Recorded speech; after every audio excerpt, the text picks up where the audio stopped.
Tonight's stories come from the kinds of places you don't stumble into by accident: dark timber lines, forgotten ranger roads, cabins that don't show up on any official park map. These are the places where radio signals die, where GPS drifts in circles, and where the nearest help is miles of bad trail away. Every account you're about to hear was told by someone who walked into an abandoned cabin and came back changed. Off-grid shelters deep inside U.S. national parks. Ranger stations long since shut down. Missing person sites where investigators found only footprints, cold ashes, and doors left open as if someone ran out mid-breath. What happened inside those cabins is the kind of thing people whisper about years later: scratching in the walls, lights flicking on when there's no power, footsteps pacing in empty lofts, voices answering from cold fireplaces. And for a few unlucky hikers, something waiting behind a closed door. So if you've ever thought about spending a night off trail, if you've ever looked at a boarded up cabin and wondered what's inside, you might want to keep the lights on. This is True Scary Stories, Abandoned Cabin Nightmares. Let's begin.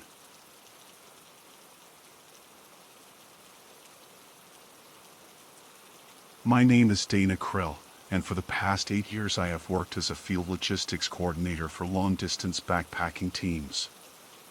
I spend more time in remote cabins than in my own apartment, and I pride myself on knowing when a structure is abandoned for good versus just neglected. The cabin I found that afternoon in Coconino National Forest fit neatly in the latter category: still standing, still weather-tight, but left behind by whoever last used it. What I did not expect was that a dead radio on the small table inside would respond not to anything I said, but to things I thought. The following account uses 902 words. The interior smelled like old pine and dust, the kind that drifts from rafters whenever a door opens after months of stillness. I set my pack down near the wall, the straps creaking as they relaxed. My plan was simple: rest for an hour, jot down my trail survey notes, refill water from a nearby runoff pool, and finish the west loop before sunset. Everything about that day had been straightforward until the moment I noticed the radio. It was a boxy, outdated unit, olive green with a cracked dial cover, the kind you'd see in old ranger stations before upgrades pushed them into storage. It wasn't plugged into anything. The cable lay coiled under it, dust heavy, and when I picked it up the plug's prongs were bent at an angle that would never fit a socket again. That alone should have dismissed it from my mind, but there was something strange about the way it sat on the table, angled like someone had just set it down. The thin layer of dust around it was undisturbed, yet the surface directly beneath the radio looked recently shifted. Clearer. Like it had been moved within the past week. I didn't think much of that at first. Animals bump things. Wind rattles structures. My brain wrote it off as one of those. I unrolled my notebook, propped myself against the wall, and began documenting trail markers I'd found partially buried along the route. A simple, ordinary task. Nothing remotely unusual. And then the radio clicked. It wasn't loud, not the sharp snap of modern devices. It was a soft mechanical tick, like a gear catching. I froze for a moment, listening to the air settle again. I hadn't touched it. Nothing had. The cabin was too still for wind to jostle anything. After a minute of silence, I returned to writing. The radio crackled to life. The sound of static filled the cabin, thin, wavering, like a failing connection. I stared at it, half expecting smoke to rise from the back. Instead, the static steadied. A low hum underlined it, a frequency too low for a proper broadcast, too inconsistent to be interference. I set my notebook down and crouched closer. As I reached for the dial, a voice whispered through the static. Not a full word at first. More like breath scraping through narrow tubing. A shape of sound rather than speech. I pulled my hand back slowly. The whisper strengthened, forming syllables that wavered as if spoken from underwater. You're lost. The words weren't clear, but the shape of them was unmistakable. And that made no sense, because it wasn't true. I knew exactly where I was. I'd been on this route dozens of times, and while trails shift seasonally, the cabin's location matched the grid references on my map. I told myself I was picking up a distant broadcast, maybe someone speaking through interference. A coincidence. My nerves prickled anyway. I said nothing out loud, just stared at it while my mind ran through explanations. And that was all it took. The voice returned, firmer this time, as though responding to the thoughts I hadn't spoken. You're wondering, how? Every muscle in my back tightened. I didn't speak. I didn't move. I didn't even breathe for a second. The radio continued. Don't be afraid. Dana. My name. I hadn't said my name in the cabin. I hadn't spoken at all since arriving. The voice was barely above a whisper, a rasp that seemed to shape itself inside the static rather than over it. I stepped away slowly, pressing my shoulder against the opposite wall. My heartbeat thudded in my ears, and I tried to work through the situation logically. Someone nearby. Hidden transmitter? The radio wasn't connected to anything, but maybe someone modified it. Hikers prank each other sometimes. Rangers too. But not like this. Not this precise. Not this personal.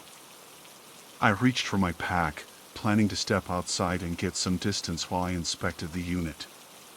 Before I could touch the straps, the radio emitted a short, sharp burst of static. Not loud, just enough to snap my attention back to it. The cabin seemed smaller suddenly, walls too close, ceiling too low. I swallowed hard, palms damp, and told myself again to stay rational. Equipment malfunctions. Signals bounce weirdly in mountains.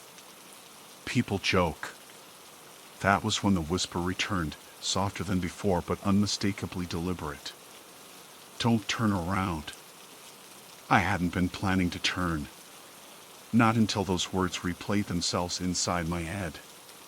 But the moment they landed, instinct clawed at my spine. Something about the phrasing. The quiet certainty. The way the voice seemed to wait after speaking, like it was aware of the space behind me. I stood perfectly still, breath lodged in my throat. The air behind me felt colder, like a faint draft slipping through a crack in the wall. But the cabin had no broken boards. No open windows. The radio crackled once more. Stay still. My hands shook despite trying to steady them. I kept my eyes on the radio, unwilling to shift even an inch. The sense of another presence, just behind my shoulder, tightened like a fist around my ribs. And then the whisper, closer, though the radio was across the room. Dana, don't. I don't know how long I stood there, refusing to turn around. My muscles ached from holding still, but fear had a way of anchoring me in place. The radio's whisper faded back into a thin hiss of static, but the air behind me didn't feel empty. It felt occupied, like someone was standing close enough to disturb the warmth around my neck. I tried to steady my breathing, pulling in slow, shallow lungfuls that wouldn't give away how terrified I was. Nothing touched me. No footsteps creaked on the cabin floor. No shadow moved across the wall in front of me. But that cold pressure behind my shoulder didn't lift. I told myself it had to be my nerves, a byproduct of the radio tricking me. People misinterpret sounds all the time. Our brains fill in gaps. But those explanations felt flimsy, like I was trying to talk myself out of a fact everyone else would see plainly. I didn't turn around. I reached instead for the one thing that grounded me, my map case. Without shifting my feet, I slid my fingers along the floor until they brushed the edge of the heavy plastic sleeve. It was familiar. Real. Tangible. Something I could trust in a place where everything else had become connected to a voice I couldn't source. Before I could pull it closer, the static changed. Not louder, just sharper, like someone adjusting a fine-point instrument. "Good," the whisper rasped through the radio. "Stay as you are." I clenched my jaws so hard my teeth hurt. Whatever was happening, it wanted me facing forward. That made no sense. If someone were behind me actually speaking, I would hear them not through a powerless radio but in the room itself. And if nobody was there, then why did the air feel like a colder shape intruded on it? My legs trembled. Holding still was no longer an act of caution, it was an act of endurance. I needed to move, but I had no idea how to do it without feeling like I'd be stepping into something unseen. Seconds stretched thin. The static rose, dipped, then smoothed out again. "You're scared," the voice murmured. "That's understandable." I didn't respond. I couldn't. Words felt like they would crack open whatever thin membrane of control I had left. "You're thinking about running." A fresh wave of panic surged through my chest. It wasn't wrong. I'd been calculating the path to the door in my head, imagining how quickly I could grab my pack and sprint through the clearing. But the whisper wasn't replying to spoken questions, or even observable movements. It was following the threads of my thoughts, unraveling them aloud. "You won't make it far," the voice continued, still unsettlingly calm. "Not if you run now." I swallowed. My mouth was too dry to form any reply, even if I wanted to. I just kept staring at the dead radio like it might shift again, reveal some mechanism, some trick, some cracked open back panel showing a hidden transmitter. Nothing happened. It sat there like an artifact of the past, humming with a voice that should not exist. The weight behind me eased a little. Not gone, just less concentrated. Enough that I could shift my stance without feeling like I'd brush against another body. I used the chance. Slowly, with the precision of a bomb tech, I leaned sideways toward my pack. My hand found the strap. Every instinct screamed to yank it close.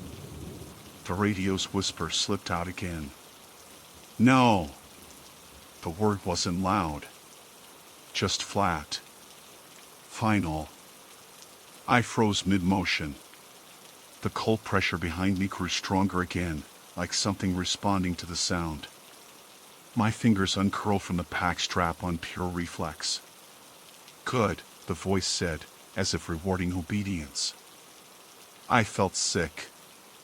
Obeying a voice in a cabin with no source, no power, no reason was the most irrational thing I'd ever done. But logic meant nothing next to the sensation of another presence standing inches behind me. I forced myself to breathe slower. Clearer. Not because it helped calm me, but because panic would make me sloppy. I needed to think. The radio didn't know everything. It was reacting to the strongest, loudest thoughts in my head. Maybe if I forced myself to focus on something meaningless, numbers, trail distances, anything, it would throw the thing off. I tried. I recited the West Loop marker sequence silently. 41. 41A, 42. 42B. My mind slipped into autopilot, the memorized structure familiar enough to cling to.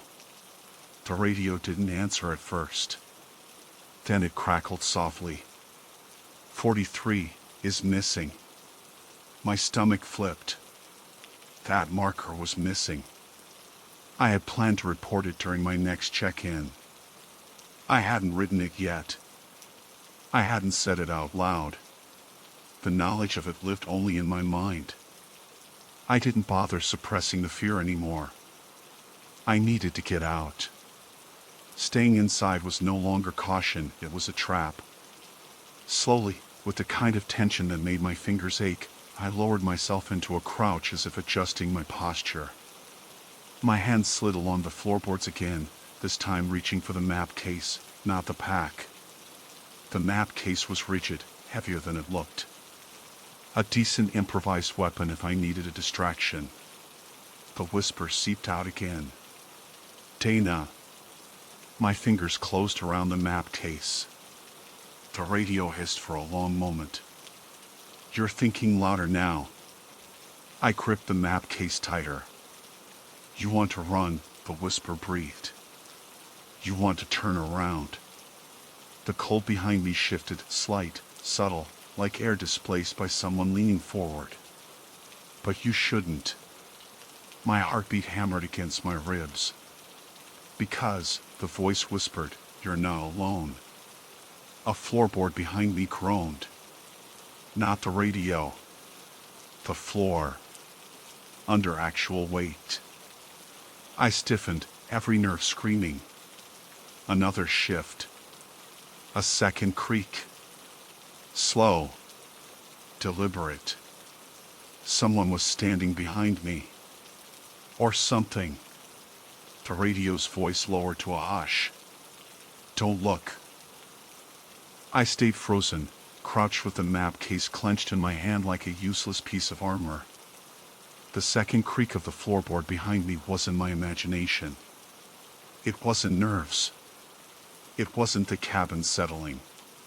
It had the weight of a real footstep, slow enough that my brain counted the seconds between the small stretch of wood and the faint shift of dust. Someone was in the cabin with me. I didn't breathe.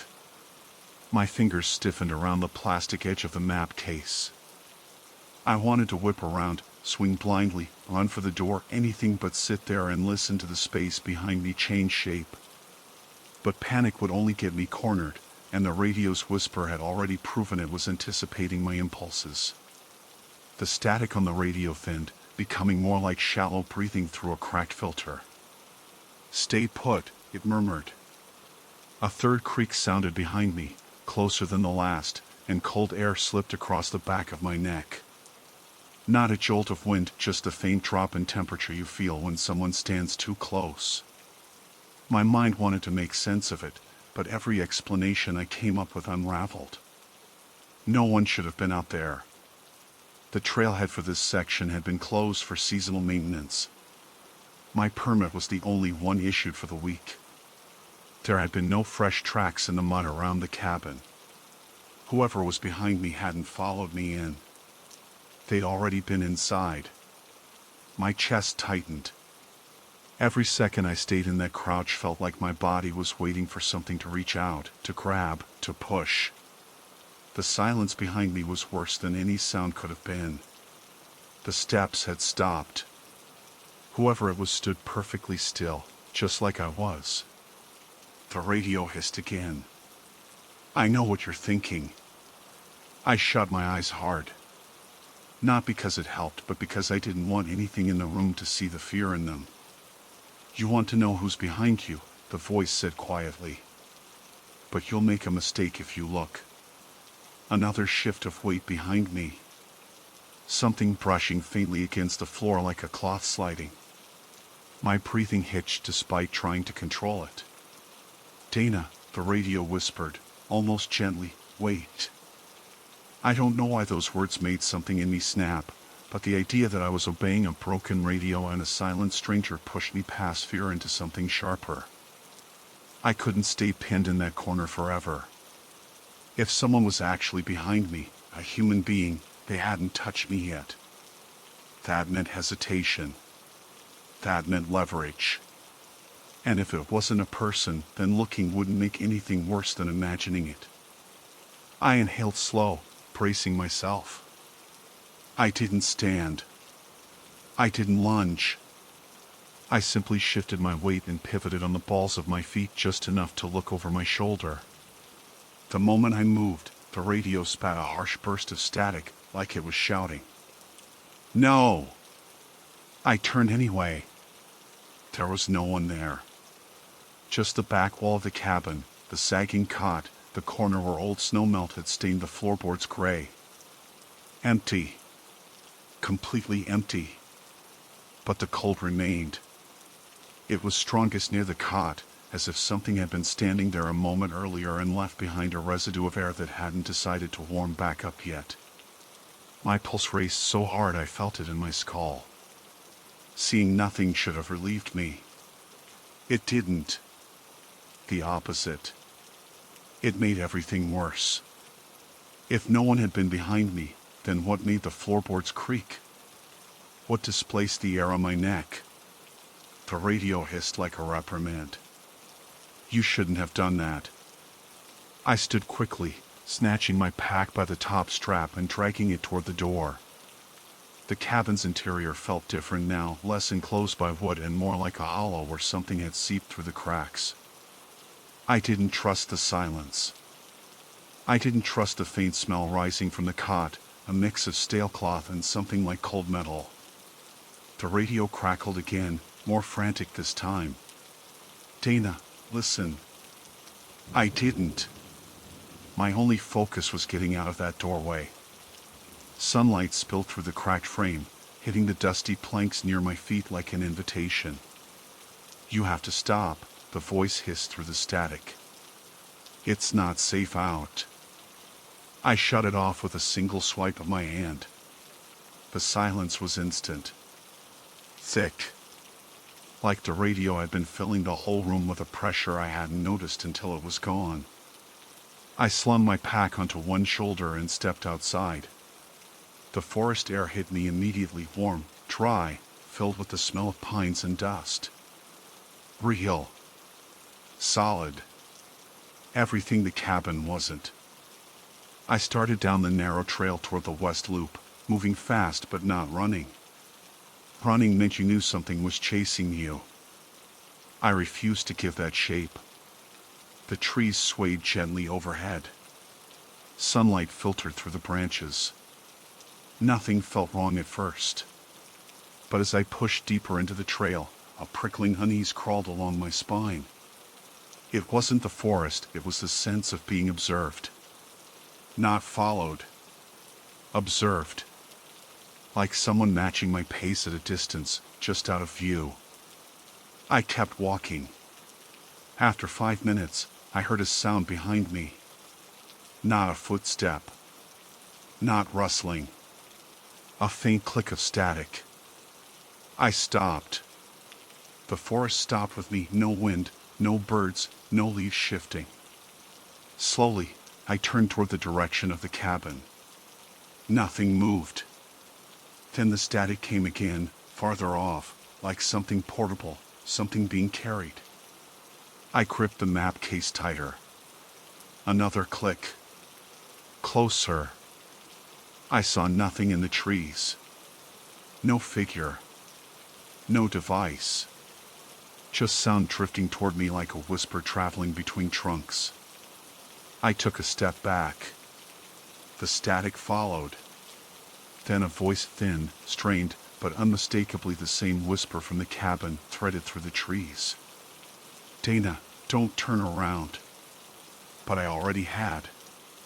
And the forest behind me was empty.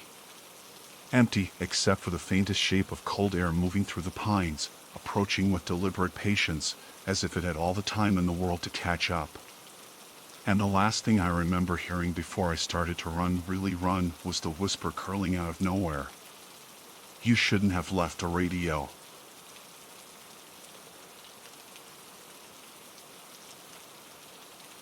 My name is Jonas Beck, and as a field maintenance contractor for remote cabins along Lake Chelan's upper shoreline, I'm used to long days, unpredictable weather, and boats that take a beating from sudden wind shifts funneling through the valley. The storm that hit that morning was the kind locals call a down lake punch, fast, violent, and over in minutes. When it cleared, I took the service skiff out to check on Cabin 32A, a small wood-frame structure built on old pilings just above the waterline.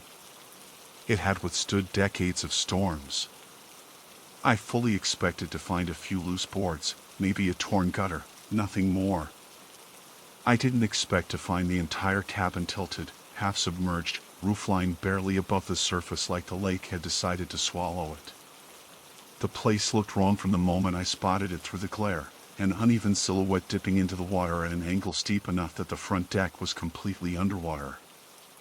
I cut the engine and let the skiff drift until the bow touched what used to be the cabin's wooden steps, now hidden under 3 feet of lake water. I stood there for a moment, trying to make sense of the scene.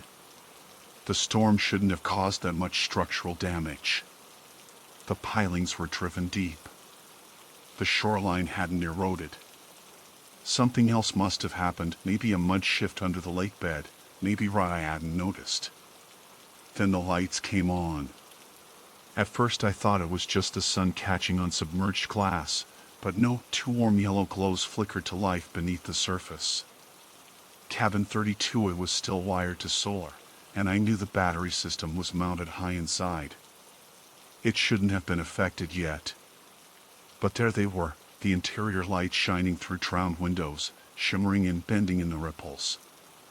I told myself it was just a short, some electrical anomaly caused by water intrusion, but the lights steadied. They weren't glitching. They were powered. Someone would have had to throw the switch inside. My stomach tightened. The cabin was scheduled to be empty. Had someone been inside during the storm? It didn't seem possible they would have radioed. Still, the responsibility to check fell on me. I grabbed my waterproof torch, strapped on the emergency vest even though the water was calm, and moved to the edge of the submerged deck. I leaned down, lowering the beam of the torch into the water. Through the wavering clarity, I could see the glow from inside the door frame, drifting up through the silted murk. Then something shifted beneath the floor. At first it was subtle, just a sway, like the lake current nudging something loose. But it came again, heavier, a thump traveling up through the submerged boards. The vibration reached the surface, sending small ripples outward. It wasn't fish. And it wasn't debris. It felt like weight, something pushing upward from below. I steadied myself and focused harder through the torch beam. The water wasn't clear, but I could make out the outlines of furniture inside, the table, the chair, the bunk. All tilted sharply. The lights cast strange shadows, stretching and shrinking with each movement below. I stared long enough that my breathing changed, slow, shallow. Then the thump became a series of knocks. 3 distinct strikes against the underside of the submerged floorboards. Not random. Not wave action. Patterned. I jerked back. The water stilled for a moment, disturbed only by my own sudden movement. I felt cold even though the day was warm. I wanted to call it a coincidence. A structural creak. A fallen beam shifting. But even as I tried to convince myself, I noticed something else. The lights inside brightened. Not flickered or surged, they brightened, like someone had deliberately turned a dimmer switch. The warm glow sharpened into a stronger golden hue, illuminating more of the interior. The windows were deep underwater now, but the glow around them looked almost alive, pulsing faintly with each knock beneath the floor. I forced myself to crouch and get closer to the waterline. I swept the torch again. Something had changed in the cabin's silhouette. At first I couldn't pinpoint it, then I realized the kitchen chair had shifted. It was angled differently than before. It wasn't where it should have been based on the tilt. It had moved. Not slid from gravity, moved sideways. The knocks came again, louder this time. Closer together. The pattern was unmistakable now. A pause between each set, almost measured. I didn't want to get into the water, but I needed a better angle to see inside. I reached for the long-handled inspection pole stored in the skiff and eased myself into a crouch, pushing against the lake surface to stabilize. Before I dipped the pole in, something rose from below the submerged deck, just a shape, a darker mass in the water. Slowly. Too slowly, like deliberate movement instead of buoyancy. The floorboards shifted, bulging upward. Bubbles escaped from cracks around the planks, rolling to the surface like something exhaling. I staggered back and nearly fell into the skiff. The bulge receded, then swelled again, harder, as if pressing against the boards directly below the table. Lake water churned around the submerged deck, circling one way, then the other. And the cabin lights brightened again. I had the awful sensation of being watched from underneath. I tried to radio the service station, but when I lifted the handset, all I heard was a faint clicking sound, soft, rhythmic, following the same pattern as the knocks. I froze with the radio in my hand, the clicks tapping through the static like someone had intercepted the signal. I didn't respond. I didn't move. I just listened as the clicking grew louder, matching the thumps below, until both sounds synced perfectly, echoing through the submerged cabin and over the open water. And then, all at once, everything stopped. The lights cut out. The water stilled. The floorboards went silent. And something in the dark beneath the surface shifted position, this time not toward the floorboards, but toward me. For a few seconds after everything went still, I honestly didn't know if I should breathe. The lake around the skewed cabin settled into that uncanny glassy calm that happens only when wind and current both fall away. My torch beam skated across the water's surface, and for the first time since arriving, I realized how quiet the shoreline was. No wind in the pines. No distant boat motors. Not even the usual insect buzz that hangs around the upper lake in late summer. It was like the whole valley had paused to hold its breath with me. I kept the radio in my hand, but the clicking had stopped as suddenly as the thumps under the floorboards. Only faint static remained. I tried again. Station 4, this is Beck. Do you copy? Nothing. The antenna light flickered once and died. That wasn't normal. Even with weak reception in the gorge, the radio never fully cut out. I told myself the battery had shorted from the humidity, but I didn't believe it. My gaze drifted back to the cabin windows. Without the lights, the place was just a tilted dark box half swallowed by the lake. But the darkness inside wasn't complete. Something faint glimmered like reflections shifting on metal. The kitchen lanterns were underwater.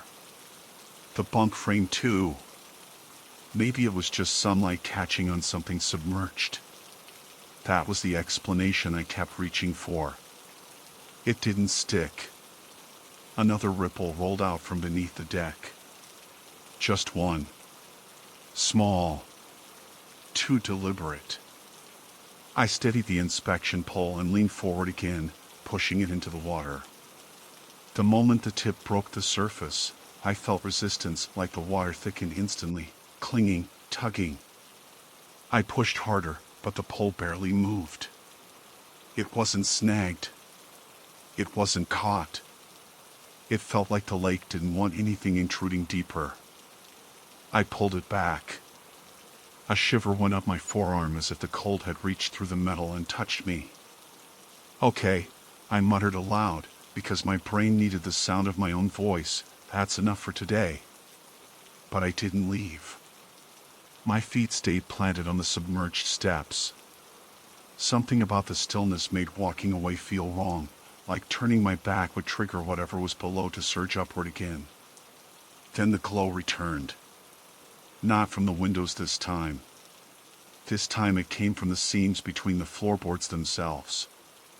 Thin rays of pale yellow light leaked upward through the cracks, soft at first, then stronger, like the interior lights had relit but were trapped under the waterlogged planks.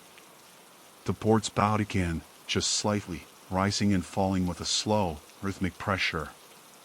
Not knocking. Not thumping. Breathing. I blinked hard, convinced my eyes were playing tricks, but the movement continued. Up. Down. Up. Down. Slow. Intentional. A pressure you could feel more than see. The water above the boards rose and sank with each expansion. I backed up into the skiff until my knees touched the hull. The light grew stronger. Not bright exactly, just steady. A soft pulse matched each rise of the boards. And then a shadow crossed it. A long, narrow silhouette drifted beneath the cracks, blotting out parts of the glow as it passed. Slow. Sliding. Too long to be debris. Too smooth to be a fish. It traveled the entire length of the main room, paused near the center, then drifted back the other way. I swallowed hard, and the sound felt deafening in the silence. The shadow passed again. This time it stopped dead center. The boards rose. The glow intensified. The water bulged. And a hand, pale, blurred, distorted by the water, pressed upward against the underside of the planks. My mind rejected it instantly. Hands don't move that way underwater. Hands don't press with that kind of force. Hands don't appear beneath sealed floorboards from a sunken cabin whose understructure sits in 10 feet of lake water. But there it was, 5 shapes pushing against the boards, the outline unmistakable. I stumbled back fully into the skiff, nearly capsizing it. My hand fumbled for the ignition. The outboard coughed twice, then clicked off. The starter stuck. The engine didn't even try to turn over. I hit it again. Nothing. Again. Nothing. Something scraped along the underside of the skiff. The hull vibrated, just a faint tremor, but enough to freeze my hands on the ignition switch. The vibration wasn't from the engine. It was from outside. Something moved beneath me, pushing gently upward as if testing the boat's weight. Another scrape. This one longer. My throat tightened. I reached for the oar instead. Before I dipped it, I heard a sound from inside the submerged cabin. Not knocks. Not thumps. A single, metallic click like a switch being flipped. The interior lights blazed back to life. Bright, golden, impossibly steady underwater. The glow flooded through the windows, illuminating suspended silt and drowned furniture in perfect clarity. The table. The bunk. The lantern hooks. All faintly drifting with the motion of the water. And there near the back wall, something new. A face. Pressed to the interior glass of the far window. Too pale. Eyes open. Hair floating upward like river weeds. Lips parted just enough to show teeth. It wasn't bloated like a drowning victim. It looked intact. Preserved. Awake. I froze, muscles locking so hard my fingers went numb. The face didn't move. It didn't blink. It just stared upward toward the surface, watching the light shimmer above. Watching me. The scrape under the skiff stopped abruptly. Then the face sank out of view like someone had tugged it downward into deeper darkness. The boards in the main room buckled once more. The hand shape returned, pressing harder. The glowing floor pulsed like a heartbeat. And the lake around me shifted, the surface pulling inward toward the submerged cabin as if something below had begun drawing water down. No current in Lake Chelan moves like that. I dropped the oar. I grabbed the rope tied to the bow cleat. I pushed off, using my legs against the submerged steps, desperate to put distance between me and the cabin before whatever was rising finished breaking through the floor. The water behind me hissed, actually hissed, as if something huge displaced it. I didn't look back. Not yet. But I felt the weight chasing the skiff. Faster than anything under the water should have been able to move. I rowed blindly at first, every muscle burning, the oars biting into the lake with frantic, uneven strokes. I didn't dare risk the motor again. I didn't dare stop. All I knew was that something was moving under the skiff fast enough that each ripple chasing me slapped against the hull like fingertips trailing the waterline. When I finally forced myself to look over my shoulder, The submerged cabin was already 30 yards back, tilted deeper, almost fully consumed by the lake now. Its windows glowed like underwater lanterns. Warm. Steady. Wrong. I could still see the outline of the back wall, the one where that face had appeared. Only now, the glow behind the glass pulsed faster, like someone walking past the panes. The water bulged. Right above the cabin's roofline, a circular swell pushed upward, growing larger, like something rising vertically just beneath the surface. My oars faltered. The rings it made radiated outward, intersecting with my own wake, distorting everything into a chittering pattern. Then the swell stopped rising. It held perfectly still. A shape hovered beneath the surface, too dark to be rock, too smooth to be debris. A long silhouette hovered there, parallel to the cabin roof. Motionless. Waiting. I rowed harder. The skiff jerked sideways, pulled by a sudden suction beneath us. My left oar flew from my grip and vanished into the water.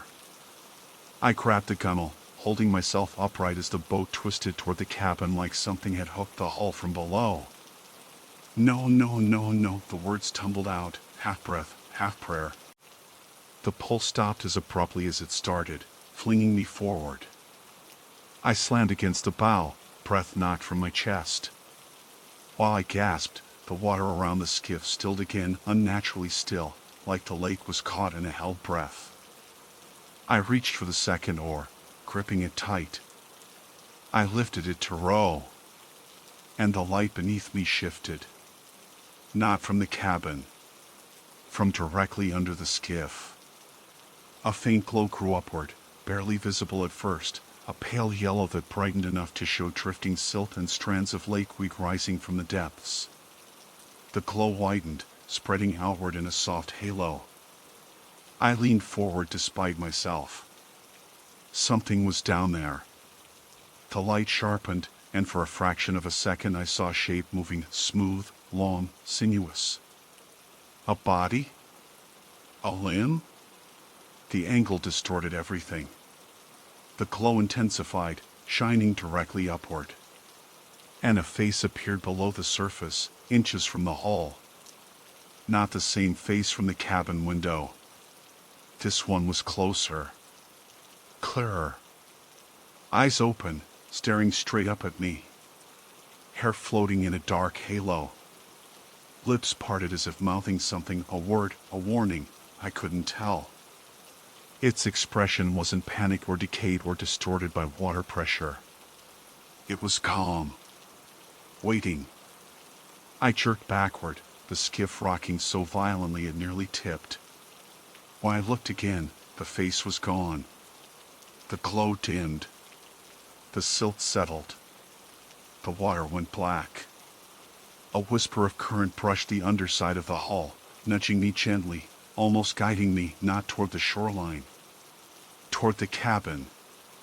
I fought it, digging the remaining oar into the water with every ounce of strength left in me. The boat inched away from the pull, but the resistance grew stronger, the current tightening around the skiff in a slow, deliberate circle. Light flared behind me. I whipped around. The cabin lights had grown blinding, bright enough to cut through the murky water and cast golden columns all the way to the surface. And within those columns, moving shapes drifted upward, silhouettes sliding behind the windows like figures pacing inside. Then one of the windows shattered outward. A plume of bubbles exploded to the surface. A piece of glass floated up, glinting. Another window buckled from the inside, bulging like something was pushing on it. The glow inside flickered violently, surging to a painful intensity. I rowed without stopping. Every breath was a raw scrape in my throat. My arms screamed, but the skiff crawled forward inch by inch until the current loosened its grip. I felt it like a rope uncoiling from around the hull. The glow behind me dimmed. Not all at once, slowly, as if whatever force had powered it was sinking deeper into the lake. I didn't look back again until I reached the rocky shallows near the service dock. When I finally turned, the cabin had disappeared beneath the surface. No lights. No glow. Just open water, come to the point of looking untouched. The storm hadn't sunk it. I knew that now. Something else had taken it. I sat in the skiff until my breathing steadied. When I climbed onto the dock, my legs were shaking so hard I had to grip the railing. Halfway up the ramp, my radio crackled to life. Not static. Not clicking. A voice. Faint. Muffled by water. But unmistakably human. Surface. The word fizzled. Silence. Then again, clearer this time. Jonas, don't surface. A wet gurgle swallowed the rest. I dropped the radio. It clattered across the dock, the speaker hissing softly, like lake water boiling. That night, the service station logged cabin 32A as destroyed during the storm. Structural failure, the report said. Complete submersion. I didn't correct them. I didn't file a counter-report. I didn't mention the lights or the faces or the thing pressing against the boards. I didn't mention that while I was tying off the skiff, I heard something tapping on the underside of the dock, slow, steady, rhythmic. The same pattern the submerged floorboards had made hours earlier. I didn't mention the wet footprint on the ramp, leading back toward the lake. Just one. Bare. Human. And too fresh to be from a body pulled from 10 feet of water. I also didn't mention that every night since, at exactly the same time the storm hit, my cabin lights flicker just once and the lake outside goes silent. Tonight was no different. The lights flickered a minute ago. Now the shoreline is quiet. Too quiet. Something is moving in the water. Slow. Rising. And I know, somehow, I know it's looking for the surface again. And this time, it knows my name.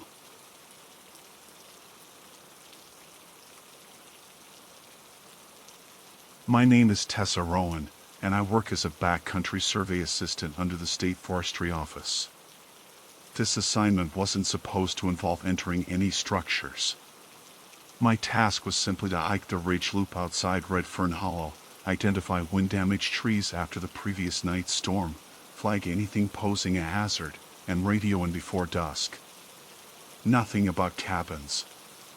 Nothing about buildings of any kind.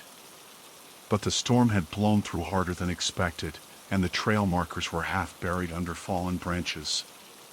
By noon, I'd walked almost an hour off my intended course without realizing it, and that was how I found the cabin slouched between two leaning pines as if it had grown straight out of the roots. The place wasn't on any map I'd studied. It looked too old to be used and too intact to be forgotten, roof sagging but whole, one window cracked but not shattered, the porch rail still hanging on by rusted nails. Moss climbed up the logs like a second skin. The air around it felt still, oddly insulated from the wind crawling through the trees. I didn't intend to go inside. I really didn't. But I'd soaked through my jacket crossing an unmarked creek, and even in late autumn the temperature had dropped fast. My gloves were damp. My radio had trouble finding a clear channel in this valley. The cabin looked abandoned but safe enough for a short break, somewhere dry to adjust my gear and reorient myself. I stepped onto the porch, and the boards groaned in a long, tired exhale. The front door hung slightly ajar. Not kicked in. Not pried. Just left open by time or wind. I nudged it with my boot, and it swung inward without resistance. The first thing I noticed was the smell, not mildew, not rot, but something faintly human like old wool and skin oil. Someone had lived here at some point, though not recently enough for the air to hold warmth. Dust floated in the thin light coming through the window. A table slanted against one wall. A wood-burning stove sat cold and empty. And in the center of the single room lay a narrow bed frame, its mattress sagging in the middle but otherwise intact. That was what I should have stayed away from. The whole interior looked as though it hadn't been touched for months, maybe years. The floor held an even layer of dust except where small animals had tracked through. But the bed was different. The wool blanket draped across it wasn't dusty. It wasn't stiff or brittle. It looked used. The fabric bore a slight depression, like someone had recently sat or lain on it. And when I laid the back of my hand against the blanket just to check, heat pressed softly into my skin. Not body temperature, not exactly, but unmistakably warm. And the room around me was cold enough that my breath showed faintly in the air. I pulled my hand back fast, heart tripping over itself. The warmth could have been trapped heat from sunlight earlier in the day, sure, but the cabin barely had windows, and the bed sat squarely in the shade. It shouldn't have been warm. Not like that. I told myself I was being dramatic from fatigue. I needed water, food, maybe to sit down and regulate my body temp after the Cold Creek crossing. So I moved away from the bed, over to the table, and set my pack down. I pulled out my map, smoothing its damp corner. The air behind me changed. Not a breeze, not in that sealed-off room. It was more like the slight pressure shift of someone else moving, someone standing up from sitting or shifting weight on old floorboards. I turned, expecting to find a squirrel or raccoon scrambling out from under furniture. There was nothing. The bed looked the same. Or it did for about 3 seconds. Then the blanket sagged. Slowly. Deliberately. Like the mattress was responding to weight being added. The depression formed beside the original warm spot, inch by inch, pushing down as though someone's hip, then ribs, then shoulder were settling into the mattress right next to where I touched earlier. I froze so hard my knees locked. The room stayed silent, no rustle of fabric, no creak of the springs, nothing except that blanket shifting into a human shape beside a spot that was already warm. I tried to talk myself through it. Mattresses shift on their own, sometimes. Old insulation settles. Materials compress. But the shape wasn't random. It was curved, angled, unmistakably mimicking the contour of a person lying on their side facing the first indentation, facing me. I backed up until the edge of the table dug into my spine. It wasn't possible. No wildlife could make a shape like that. The room wasn't warm enough for convection currents to move fabric. And even if someone had been there earlier today, the indentation wouldn't be forming now. It would be fading, not deepening. I forced myself to step forward once, not toward the bed, but toward the door. My hand found the frame. I didn't take my eyes off the mattress. Every instinct in me screamed to run, but something about the sudden stillness in that room felt too fragile to break abruptly, like any sudden movement might provoke something I didn't want to meet. The new indentation stopped deepening. Just stopped, mid-formation, like whatever invisible pressure had been lowering into the mattress had paused mid-breath. Then the first depression, the warm one, shifted. Not a lot. Not dramatic. Just a subtle rise and fall. Like breathing. I stepped outside before I even realized I'd moved, stumbling back into the cold daylight. The door swung halfway shut behind me, hanging loose on its hinges. The forest felt loud all of a sudden, wind shaking the branches, leaves hissing, a distant raven calling. Anything was better than the suffocating quiet inside. I should have run. I should have put as much distance between me and that cabin as possible. But I didn't. Because as soon as I stepped off the porch, I saw something that made my skin crawl worse than that mattress ever could. There were no footprints around the cabin. Not mine yet, not anyone's. No recent markings, no signs of approach or exit. No trail in the soft dirt. The moss on the steps wasn't disturbed when I climbed them. Whatever or whoever had warmed that bed hadn't come in or out the way I had. And that meant something was still inside. I didn't want to go back inside the cabin. Every part of me rebelled against the idea. But standing in the patchy clearing outside wasn't exactly safe either.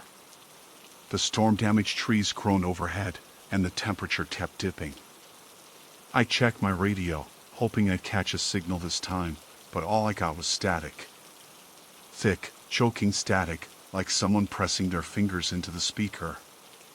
The thing that bothered me most wasn't the bed or the impossible indentations. It was the footprints, or rather, the lack of them. No animal tracks. No boot prints. Not even old ones. The cabin sat untouched by anything except wind and what looked like decades of weather. Something warm had been there without ever entering the clearing. That shouldn't have been possible. I should have walked away. But my map was soaked through, my compass was acting jittery from moisture, and daylight was sliding fast toward evening. I knew the forest, but not this corner of it. If I wandered deeper in the wrong direction, I'd spend the night outside with dropping temps and no shelter. As messed up as that cabin felt, it was still better than freezing alone under a fallen pine. I stayed on the porch for a full minute, listening through the cracked door. No sound. No shifting wood. No breathing. Nothing. I took one step inside. The bed sat exactly as I'd left it, two depressions in the mattress like ghost twins lying shoulder to shoulder. The hairs on my arms stood so stiff it felt like they'd snap off. But those indentations weren't deepening anymore. They weren't moving. I approached slowly, not because I wanted to inspect it, but because my pack was still on the table. And I needed that pack. The air in the cabin felt warmer now. That was the first thing I noticed. The second was the faintest trace of something like soap, an old-fashioned bar scent, subtle but unmistakable. Something human lived in. Not the sterile, cold smell of an unused structure. I tried not to look at the bed while I grabbed my pack. But my eyes kept sliding toward it, drawn in the way you can't help staring at a cliff edge. The depressions hadn't lifted. They were still there, still shaped like bodies that fit perfectly against the mattress. I didn't touch it again. I wasn't going to make that mistake twice. I slung my pack over my shoulders and headed for the door. But when my hand touched the knob, the floorboard beside the bed let out a long, complaining creak. I froze. The cabin froze with me. Slowly, too slowly, I turned my head. The bed was still. The blanket didn't move. But the indentation on the far side, the newer one, the one that had formed right in front of me earlier, it had changed shape. It wasn't a lying down shape anymore. It looked like someone sitting up. I stepped backwards until the backs of my legs hit the door. The depression leaned forward slightly, like it was shifting its weight, like unseen elbows were bracing on unseen knees. Then the warm depression, the original one, shifted, too. Rising a fraction. Leaning slightly inward. As if two invisible figures had turned toward each other. My chest went tight. I couldn't breathe, not from panic but from something else in the air, something weighted and warm, like exhaled breath from people standing too close. I twisted the doorknob and stepped outside so fast I nearly fell off the porch. The moment I crossed the threshold, the air outside felt colder, sharper. I turned and slammed the door shut. The sound echoed through the trees. Okay. Fine. I wasn't staying inside. But I also couldn't head out into the woods without getting my bearings again. I needed elevation, a break in the canopy, something.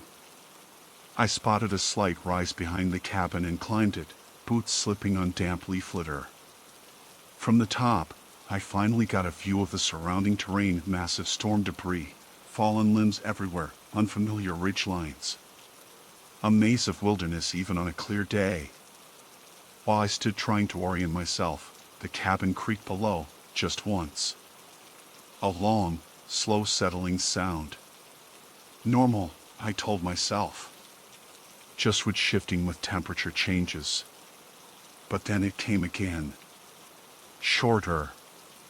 Higher pitched. Like weight redistributing on a mattress. No, I wasn't imagining this. I crouched low and watched the cabin from the rise. The cracked window on the side was too dusty to see through clearly. Only faint shapes and shadows.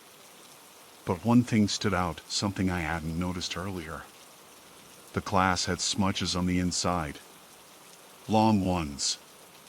Vertical streaks. As if fingers had dragged down the pane recently enough to disturb the dust.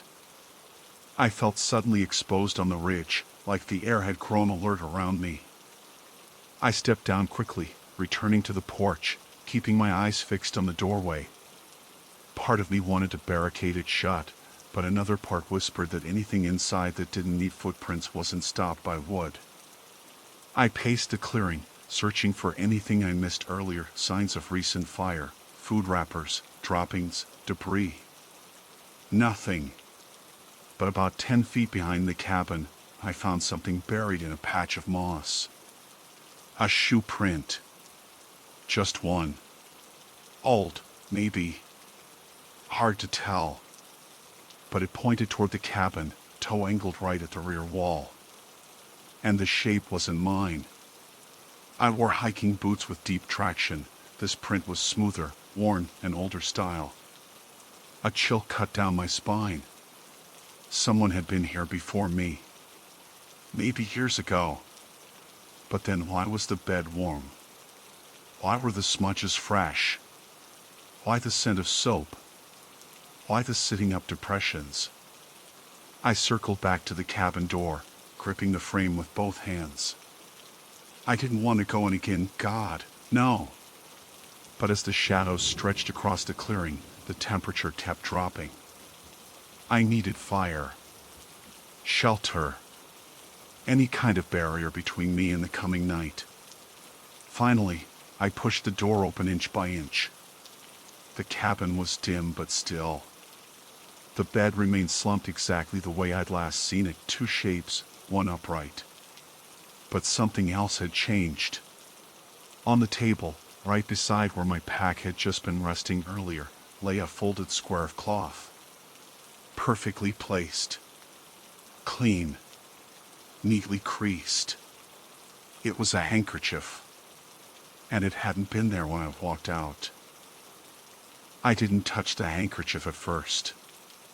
I just stared at it, stark white against the dust-coated wood, folded into a crisp square too clean to belong in a place like this.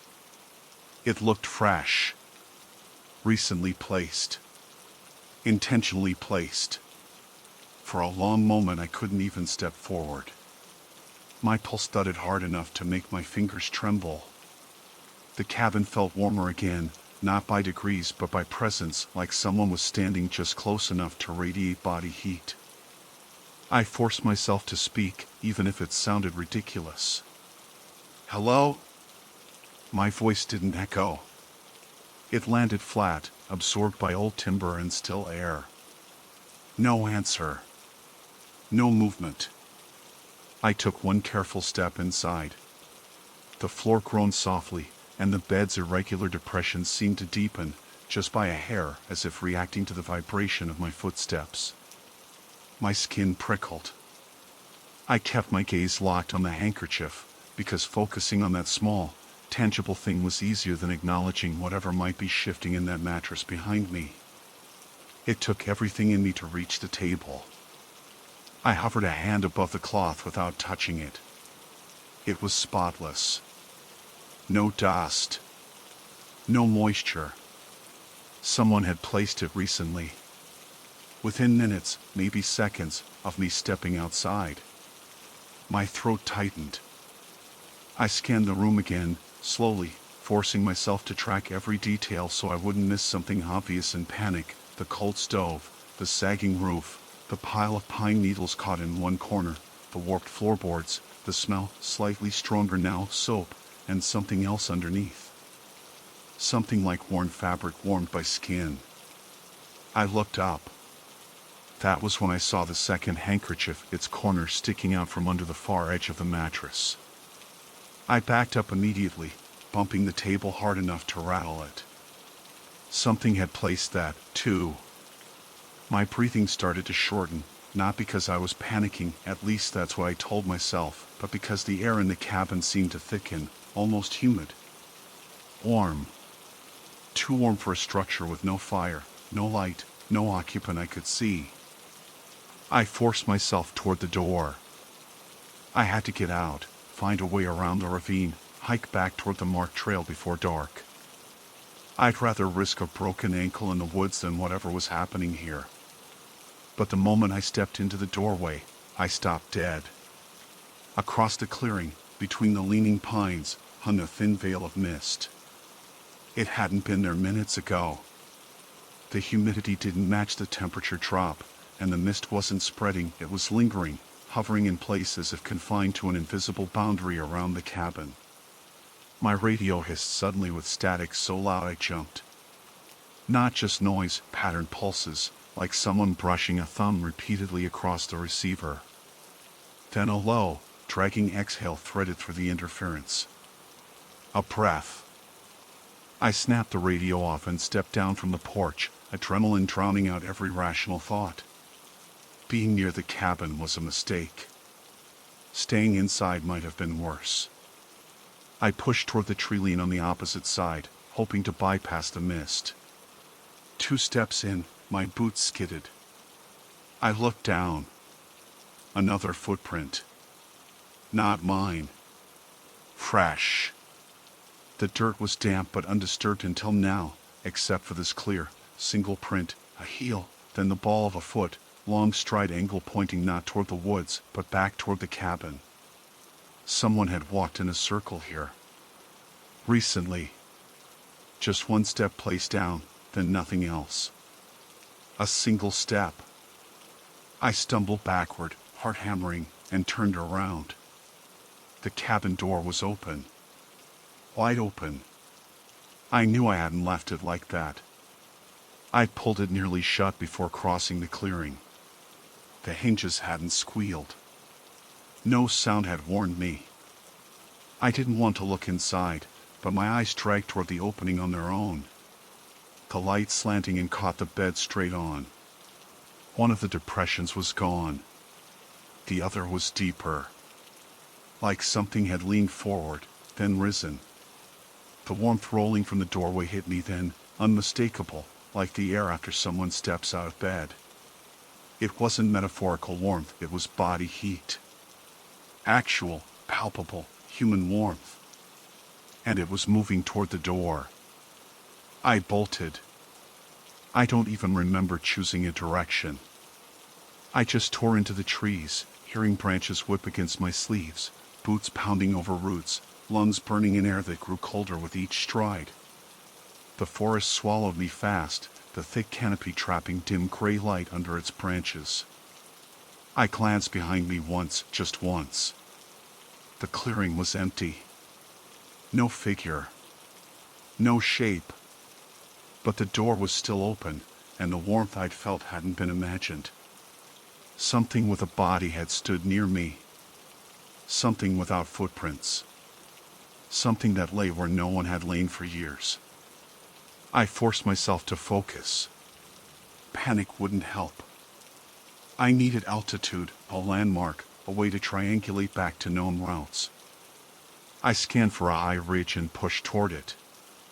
My legs were shaking, but not from exertion. By the time I reached the crest, the light was fading. Fast. Too fast. But from the top, I finally spotted something familiar, a ridgeline I knew from the forestry maps, angled in a way that told me the trailhead lay 2 miles southwest. I exhaled so hard my chest hurt. And then my radio clicked on by itself. A soft hiss. Then the faintest sound. Not a voice. A bed. A mattress compressing, springs sighing under weight.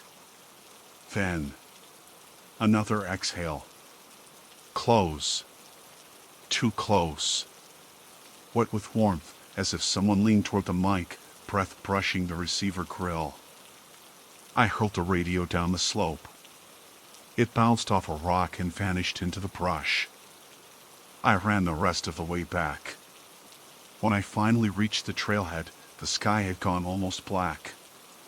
The ranger shelter light glowed faintly through the trees. I staggered toward it. The warmth hit me before I reached the door.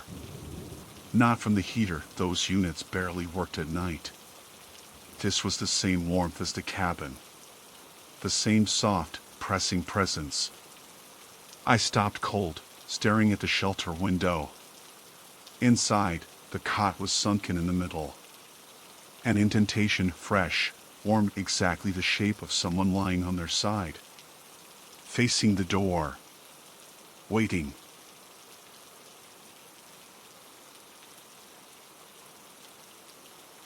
My name is River Callan, and I work as an independent survey technician contracted by the Forest Service. My job usually involves long days of walking boundary lines, measuring distances, and recording changes in the terrain after storms or slides. It isn't glamorous, but I've always liked the solitude. On the day everything happened, I had been assigned to a section of Coconino National Forest that hadn't been officially assessed in nearly 3 years because monsoon damage kept washing out the service roads. The plan was just to check the cabin marked on the old survey map, one that supposedly predated modern maintenance routes, and confirm whether it still stood. I left Flagstaff just after dawn, expecting nothing more than heat, dust, and a long quiet hike. The forest was bright, the kind of sharp Arizona morning light that makes every shadow look like it's cut out with a razor. I parked my truck near a shut gate, shouldered my pack, and followed a narrow track that wound through ponderosa pines. It should have taken me 2 hours to reach the coordinates, but I moved slower than usual. There had been a fire 2 seasons back, and the ground was littered with blackened snags leaning at angles that made me nervous. Still, nothing about the walk felt unusual. The forest was dry and warm, and the only sounds were cicadas and the distant tapping of a woodpecker. I reached the cabin around 10 in the morning. It was older than I expected, the kind of place built by someone who wasn't planning to share it with the world. The roof slanted in a half-collapsed way, but the walls looked stable enough. A broken stovepipe stuck out like a rusted finger. The door was hanging open, but the hinges looked intact, so I assumed animals or wind had shifted it. I stood there for a moment, jotting notes for the survey report, noting the cabin's condition, approximate age, and apparent abandonment. Then I stepped inside. It was cool inside, cooler than I expected given the heat outside. The air smelled of dust and damp wood.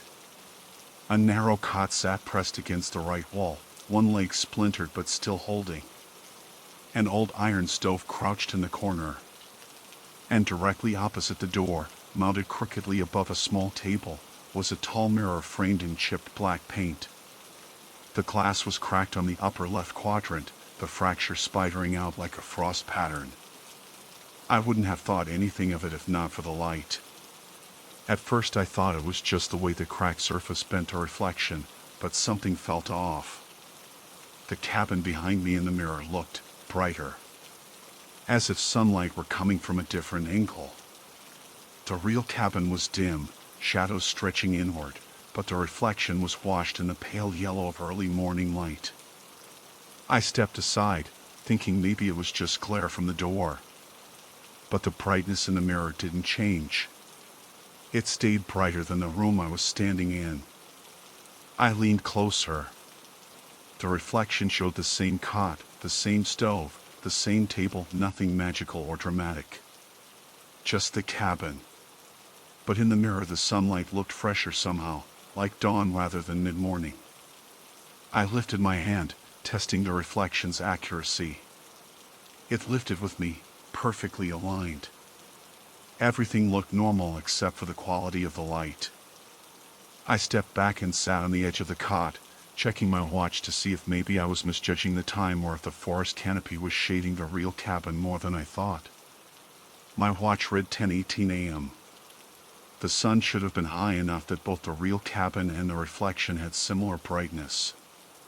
But they didn't. I left my pack on the cot, walked back to the mirror, and noticed something else. The cracked edge trembled slightly, like the glass was adjusting to something I wasn't seeing. I told myself it was heat contraction. Old glass does weird things. But that didn't explain the next part. When I shifted a bit to the right, giving myself a clear view of the space in the reflection where the cot sat, I saw a faint outline of a figure. It wasn't dramatic, nothing like a ghost or shadowy creature. Just the suggestion of someone standing near the foot of the cot, a faint silhouette darker than the bright background. I spun around, expecting to see a backpack, tree shadow, anything that could have produced the shape. But the real cabin behind me was empty. Only dust floated in the air near the cot. When I turned back to the mirror, the silhouette was gone. But the brightness remained, and with it a rising feeling in my chest that something was off in a way I couldn't articulate.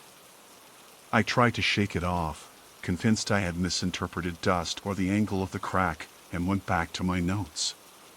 The thought crossed my mind to remove the mirror, maybe tilt it, just to see if the light shifted. But I didn't want to touch it yet. I stepped outside to check the cabin's foundation, walking slowly around the perimeter. Nothing stood out, some erosion, animal scat, wind-scoured wood. The sun was high and strong, and the light outside matched the time almost too perfectly. When I stepped back into the cabin, though, the mirror still displayed a brighter, earlier version of the same room. And this time, the silhouette was clearer. It stood exactly where I had been sitting on the cot. Not detailed, not a person I could describe, just a darker presence in the shape of someone standing very still. The reflection showed the cot. And on it, a slight indentation in the blanket. In the real cabin, the blanket was perfectly flat. I didn't move. I didn't breathe. I just watched the mirror as that indentation deepened slightly, the impression of weight settling into the future version of the cot where I had been minutes earlier. Whatever stood there wasn't in the present cabin, not yet. But in the mirror, it was already watching me. I don't know how long I stood there staring at that mirror. My mind kept insisting I was misreading shadows, that fatigue or the cracked glass was bending shapes in a way I didn't expect. I even blinked several times to reset my eyes. But every time my vision refocused, the indentation remained in the reflected cot, slight, subtle, but unmistakably deeper than the real one. The silhouette was gone, but the evidence of its weight hadn't disappeared.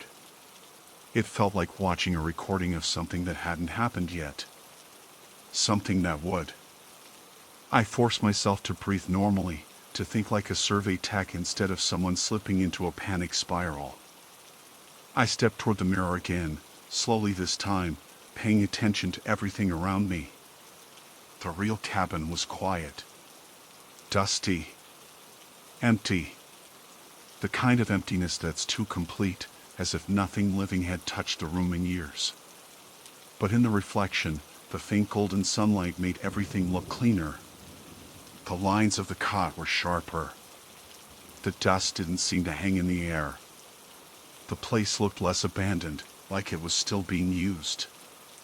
I shifted from foot to foot, checking if my movement altered anything in the reflection. It didn't.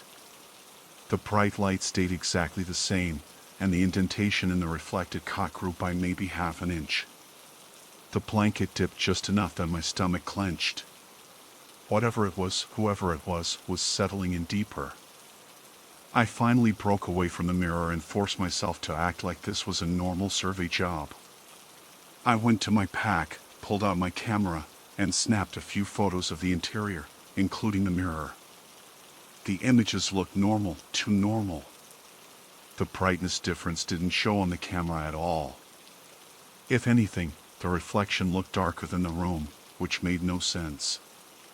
I checked the settings, wiped the lens, retook the shot. Same result. Something about the mirror wasn't registering through the camera. Something about it only existed if you looked with your eyes. I sat on the edge of the cot again, facing the door, needing a break from the mirror. My pulse was thudding hard enough that I could feel it in my neck. The air felt thicker now, warmer than when I'd first come in. I unzipped my jacket, laid it beside me, and tried to piece together a rational explanation. Light angles. Heat illusions. Fatigue. I'd gotten less sleep than usual the night before because the drive from Sedona ran late. I was dehydrated from the hike. All of that could distort perception. But none of that explained what happened next. I hadn't been sitting for more than a minute when a soft sound came from behind me. Not loud, not dramatic. Just a shift of something light, like a hand brushing fabric. I froze. The sound didn't repeat, but it had come from the mirror's direction. From where the reflected indentation was forming. Very slowly, I turned my head, only enough to catch the mirror in the corner of my eye. The indentation in the reflected cot had deepened even more. Nearly the full impression of a person sitting now. My real cot. Still flat. I stood up, heart hammering, and nearly knocked my jacket off the cot. I approached the mirror again, this time moving with the deliberate caution of someone approaching a wild animal. The cracked glass trembled faintly, the fracture line vibrating like a tuning fork, though no wind touched the cabin. The sunlight in the reflection still shone warm, too bright for the real hour. And then I saw something new. Behind the reflected version of me, if I had been standing in front of that future mirror, was a shape. Taller than me by a head. Not distinct, but its outline was sharper than before. A shoulder. A head angled slightly downward. A torso. No features, no movement. But a posture. A stance that suggested someone standing very still, watching. The idea hit me all at once. The mirror wasn't showing tomorrow in every direction. It wasn't giving me a panorama. It was showing me tomorrow only through the mirror's frame.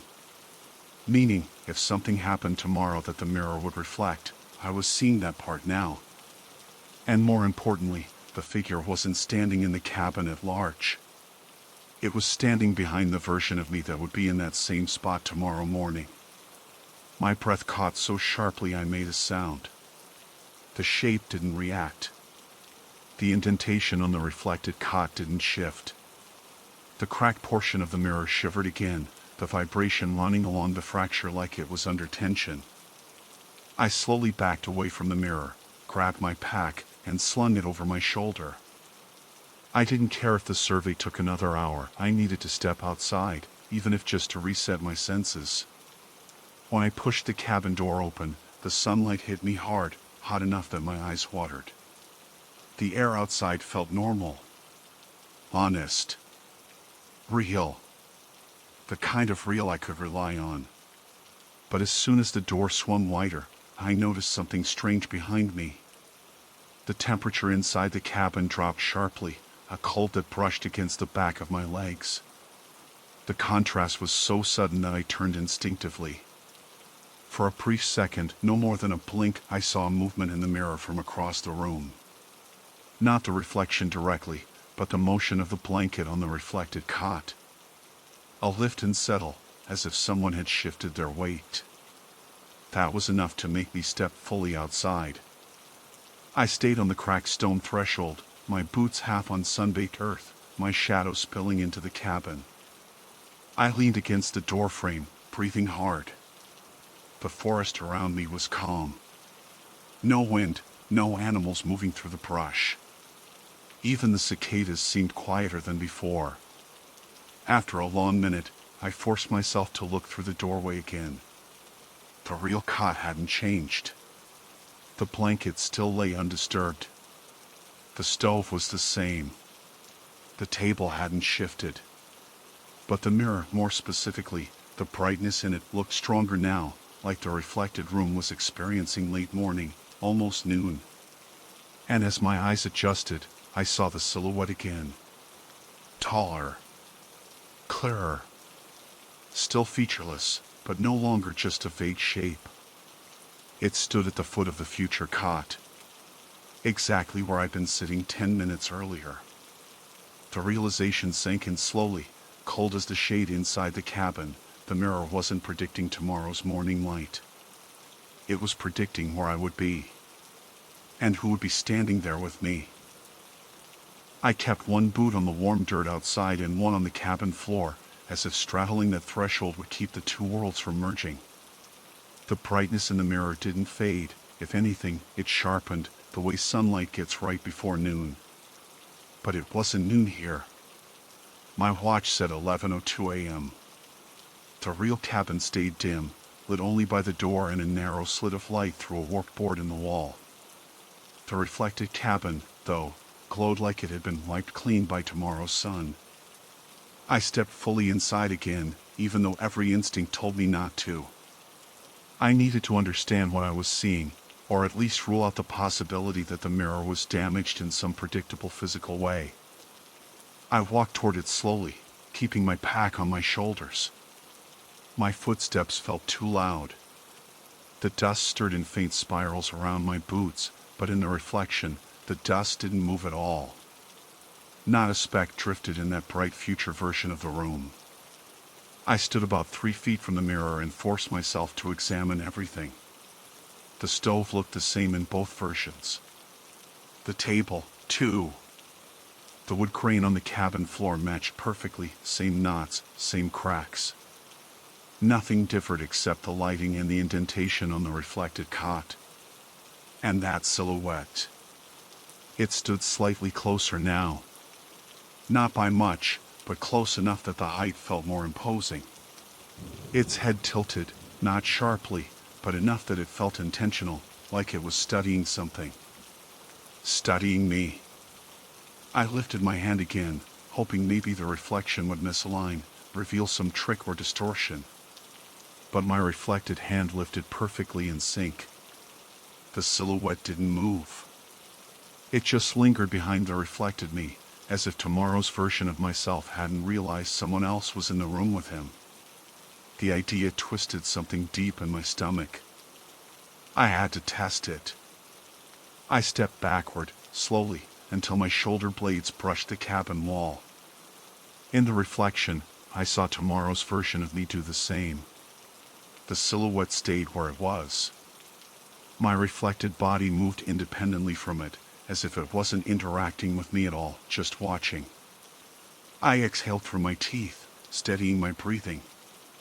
"It's not real," I said quietly, almost whispering, as if speaking too loudly would make the silhouette acknowledge me. "It's a light illusion. Something with angle distortion." My voice sounded thin in the cabin. Too thin. I pulled out my phone, switched to video mode, and aimed the camera at the mirror. The reflection dimmed instantly in the camera feed, same as before. No extra sunlight. No indentation on the cot. No silhouette. Just a dark, cracked mirror reflecting the dim interior. I filmed for maybe 30 seconds, then lowered the phone and looked again with my own eyes. The bright light was still there. And the silhouette had moved. This time it stood almost directly behind the reflected me, close enough that if tomorrow's version of me shifted even slightly, our shoulders would touch. The tilt of the silhouette's head had changed too. It was angled downward, toward the cot, toward the indentation that suggested someone had been sitting there earlier. A pulse of cold shot across my arms. It felt like stepping into a walk-in freezer. I rubbed the back of my neck, trying to shake it off. But then something happened that made my knees go weak. The reflected version of me, tomorrow me, shifted. Not much. Just a lean of the weight from one foot to the other, The kind of unconscious adjustment someone makes when standing too long. But it moved. And I hadn't moved at all. My actual body remained pressed against the wall. The reflected me had stepped an inch to the left. I blinked hard. No change. The future version of me stood differently now, weight on the other leg. Still facing the mirror. Still unaware of the tall shape behind it. And then, for the first time, the silhouette moved. Not forward, backward. Slow. Measured. As if giving the reflected me space. As if it knew something I didn't. I took a step toward the door without thinking, my boots scraping loudly against the floor. The reflected me didn't move with me this time. It stayed in its new stance, frozen in tomorrow's light. The silhouette remained still. I put my hand on the doorframe, heart pounding in my ears. I needed to leave. Everything in me screamed it. But something about the reflection held me there, an awful, magnetic curiosity. If the mirror showed tomorrow, then maybe I had time to understand what I was seeing. Maybe I could change something. Or avoid something. I turned back toward the mirror, just for a second, just to confirm. And I saw something that made my throat close. The reflected version of me wasn't alone anymore. Someone else stood in the doorway of the reflected cabin.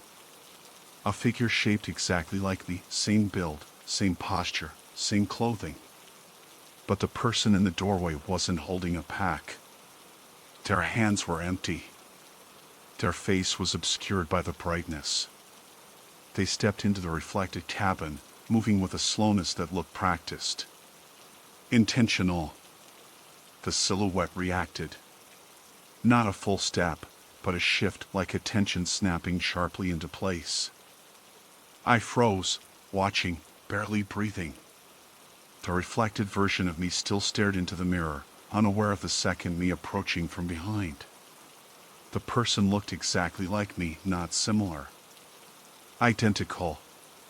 The second me lifted a hand. And the silhouette leaned forward. That was enough. I grabbed my bag, turned, and stepped out of the cabin so fast I nearly stumbled. The bright Arizona heat hit me like a wall. For a moment I stood in the open air, gulping breaths until my lungs burned. The forest was utterly silent. Not even a bird call. I backed away from the cabin without taking my eyes off the doorway. Every step made the reality of the situation more solid, more undeniable. I didn't have an explanation. But I had clarity. Whatever the mirror showed wasn't a possibility. It was an inevitability. Something was going to happen inside that cabin tomorrow. And I wasn't going to be alone when it did. I turned and walked away fast, almost jogging, following my own boot prints back toward the service gate. I should have felt relief with every step I put between myself and that cabin.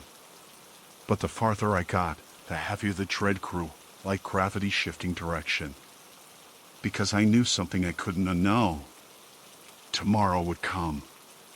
And somewhere, in a shadowed corner of Coconino National Forest, my reflection was already living it.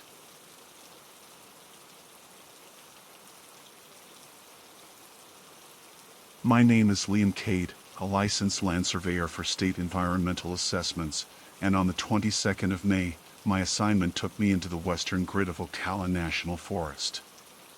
I had expected a straightforward day, verify a parcel boundary, cross-check a few logging markers, confirm the outdated topographic overlays. Instead, I stepped into the kind of quiet that feels manufactured, like someone had turned the forest's volume knob all the way down and forgotten to turn it back up. The GPS receiver clipped to my pack began drifting the moment I left the service road. At first I chalked it up to canopy interference. Ocala's sand pines cluster thick in some pockets, and the humidity that morning had turned the air into a kind of shimmering haze. But the drift wasn't random. Every time I aimed northeast toward the center of the parcel, the signal slid sideways, pulling my position half a mile in the wrong direction. When I turned west to circle around, it corrected itself in seconds. I stopped, reset the unit, waited for all satellites to acquire. 12 bars locked. All stable. I took 3 steps toward the parcel interior, and the entire map view rotated 90 degrees like the forest had spun beneath me. I muttered under my breath, checked declination, cross-checked with my compass. Compass was fine. GPS was not. By the time I reached the shallow ravine, the unit had fully lost its mind, jittering, freezing, hopping back 40 feet, then 100. I walked forward and got pulled backward on the screen. I sighed, switched methods, and trusted my compass. I've done field work long enough to know GPS sometimes sulks when humidity climbs past 90%. The ravine lifted back into flatwoods on the far side, and that's when I first saw the structure through the trees, just a slanted silhouette at first, half a roofline, a beam poking out like a broken tooth. It wasn't in last year's assessment. It wasn't on any survey map for this block. My first thought was that it was an old hunter's cabin or a shelter thrown up decades ago, forgotten and swallowed by vegetation. But it didn't look that old. And it didn't look collapsed enough to qualify as abandoned by age alone. I lifted the GPS again, even though I already knew what it would say. The moment my eyes settled on the screen, the unit flashed a warning, position unavailable. The forest around me was wide open. No cliffs. No deep canyon walls. No storm overhead. Just a cabin that wasn't supposed to be here. I took a slow breath and kept going, marking bearings manually. The closer I approached, the heavier the air felt, like the humidity had doubled in a 10-yard radius. My shirt clung to me. The pine needles stuck to my wrists. A smell, faint, musty, almost metallic, threaded through the breeze. It reminded me of the inside of a long-closed tool shed. The structure came into full view as I crossed the last line of pines. It was a single-room cabin, no larger than a storage unit, made from rough-cut planks that didn't match the era of any known builds in this part of the forest. No campfire ring. No outhouse. No old trash piles. No paths leading to or from it. It looked like someone had dropped it into place overnight and then walked away without disturbing a single fern. My boots sank slightly into the soil the last few steps, even though the ground here should have been drier.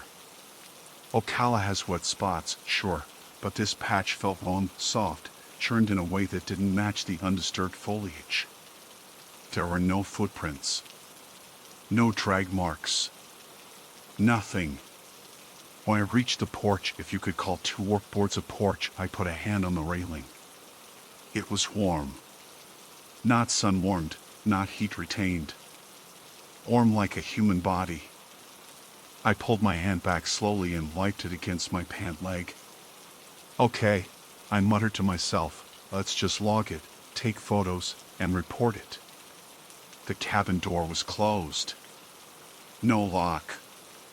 No hinges I could see.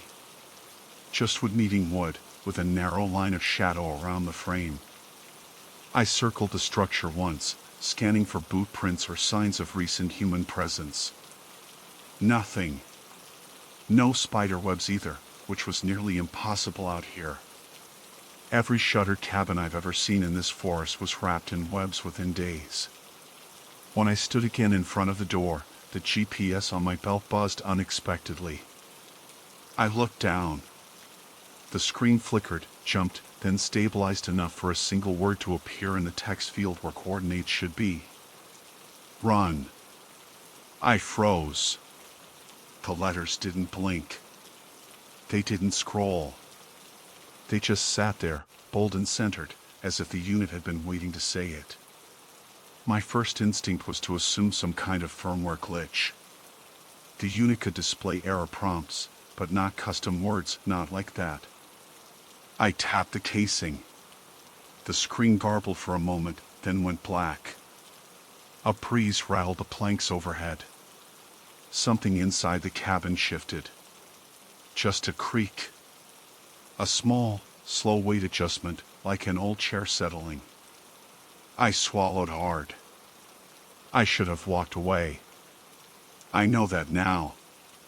But surveyors document anomalies. And the only thing worse than ignoring one is trying to explain later why you knew something was wrong and did nothing. I put my palm against the door and pushed. The cabin didn't resist. The door swung inward with surprising ease, and the moment I stepped across the threshold, it slammed behind me so violently that dust shook from the rafters. I spun around and grabbed the handle. It didn't budge. The GPS buzzed again. The screen lit. Run. This time the letters pulsed. And something inside the dark room exhaled. The air inside the cabin felt wrong the moment the door trapped me. Humidity in Ocala is always heavy, but this was different. It pressed in from all sides, thick and wet, like breathing through fabric. My pupils strained to adjust. There were no windows, only the faintest seam of daylight leaking through warped wall planks. My eyes tracked the dusty interior, searching for the source of that exhale I heard. It wasn't big inside. One room. Bare floorboards. A broken stool in the corner. A heap of fabric that might have been a blanket once. No tools. No shelves. No signs of habitation. But every surface, walls, floor, rafters, was lined with scratches. Not claw marks. Not animal.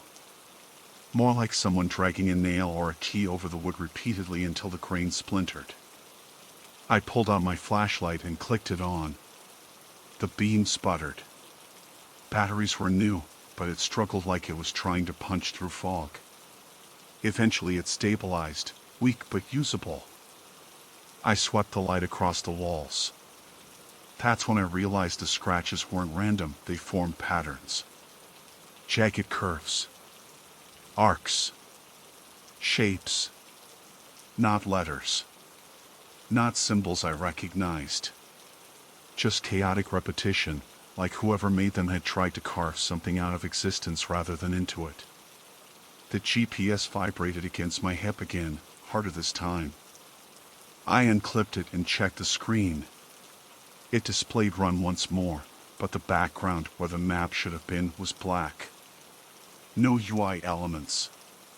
No satellite icons. Nothing. Then the lettering flickered, glitched, rearranged itself into a coordinate-like string. But the numbers shifted too fast to read, as if the device couldn't choose a location. I took a slow step toward the door and pulled on the handle again, bracing my foot against the floor. Nothing. It didn't even rattle. Whatever force slammed it shut wasn't letting me leave.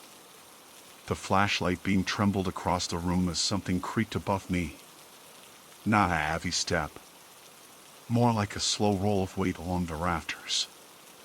I angled the light upward, but the beam only illuminated a swirl of dust motes drifting toward the center of the room, pulled by a draft I couldn't feel.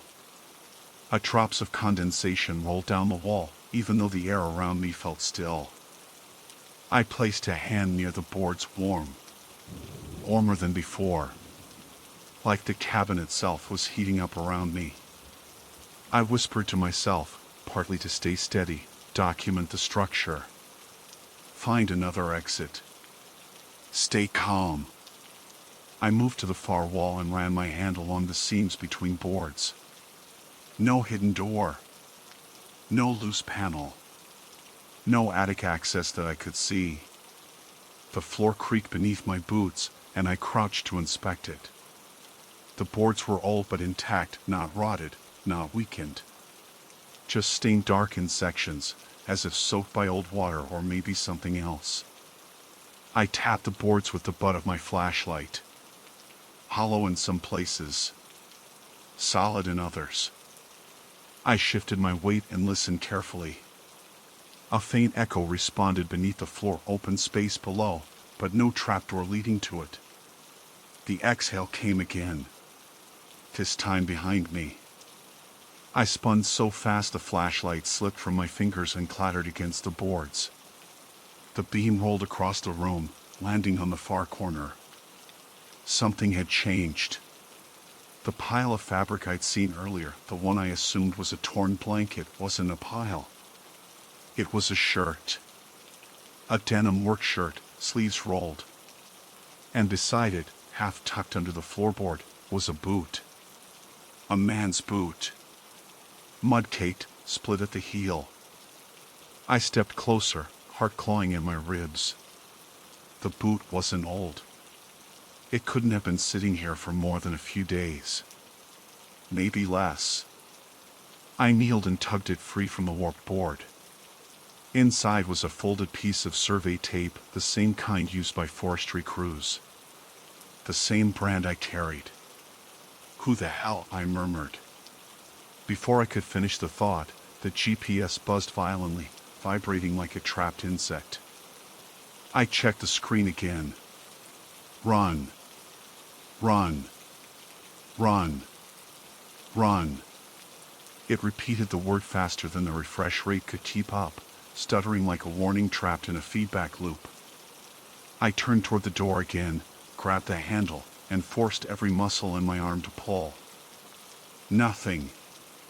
I looked at the hinges, but the door had none. It wasn't hung, it was held. Not mechanically. Not by weight. By intention. The cabin didn't want to be entered. And now it didn't want me leaving. The warmth under my palm grew hotter. I pulled away, shaking out my fingers. Then the floorboard beneath the shirt bulged upward slightly. Just a millimeter. Enough to see movement. Something shifted underneath. I stepped back fast, nearly tripping over my own boots, the flashlight beam bouncing wildly against the walls. The scratches on the planks seemed deeper now. Or maybe I could see them better with the light at an angle. Either way, they looked desperate. Human, frantic. Someone clawing their way around the room, trying to communicate. Or escape. The exhale came again, louder now. Wet. Ragged. I backed toward the center of the room, scanning for anything I could use as leverage, a tool, a wedge. Nothing. Just the stool. I grabbed it, lifted it, and swung the legs hard at the door. The impact vibrated through my arms, but the wood barely dented. The stool splintered. I cursed under my breath, chest heaving. Then, behind me, a soft click. Not the door. The GPS. The screen stopped flickering. The word run vanished. Instead, a small arrow appeared, pointing not toward the door, not toward a wall, but toward the floor. A blinking marker centered beneath my boots. Before I could kneel to inspect it, the board under the shirt rose again, this time 2 inches, pushed from below. Then it dropped. Something down there was moving. And then, in the stillness that followed, I heard something I will never forget. Knuckles tapping on the underside of the floor. Once. Twice. Then a slow scraping, as if whoever or whatever was beneath the cabin was trying to find the seams between the boards. Trying to come up. The scraping under the floor didn't stop, it grew clearer, more deliberate, like fingers tracing the underside of the planks, searching for the weakest point.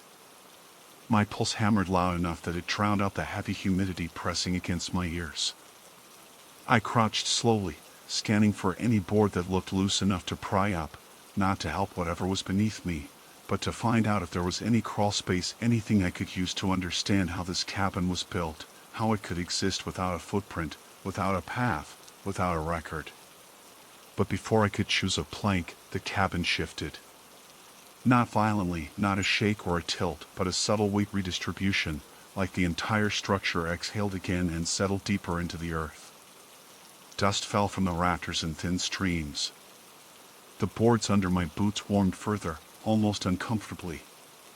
The smell of damp wood intensified, and underneath it, something else. Not rot. Not decay. Something metallic. Faint. Bitter. I forced myself to focus. If someone was alive under there, I needed to confirm it. If something else was under there, I needed to be ready. I grabbed the flashlight and pressed it tight in my hand as I approached the bulging board.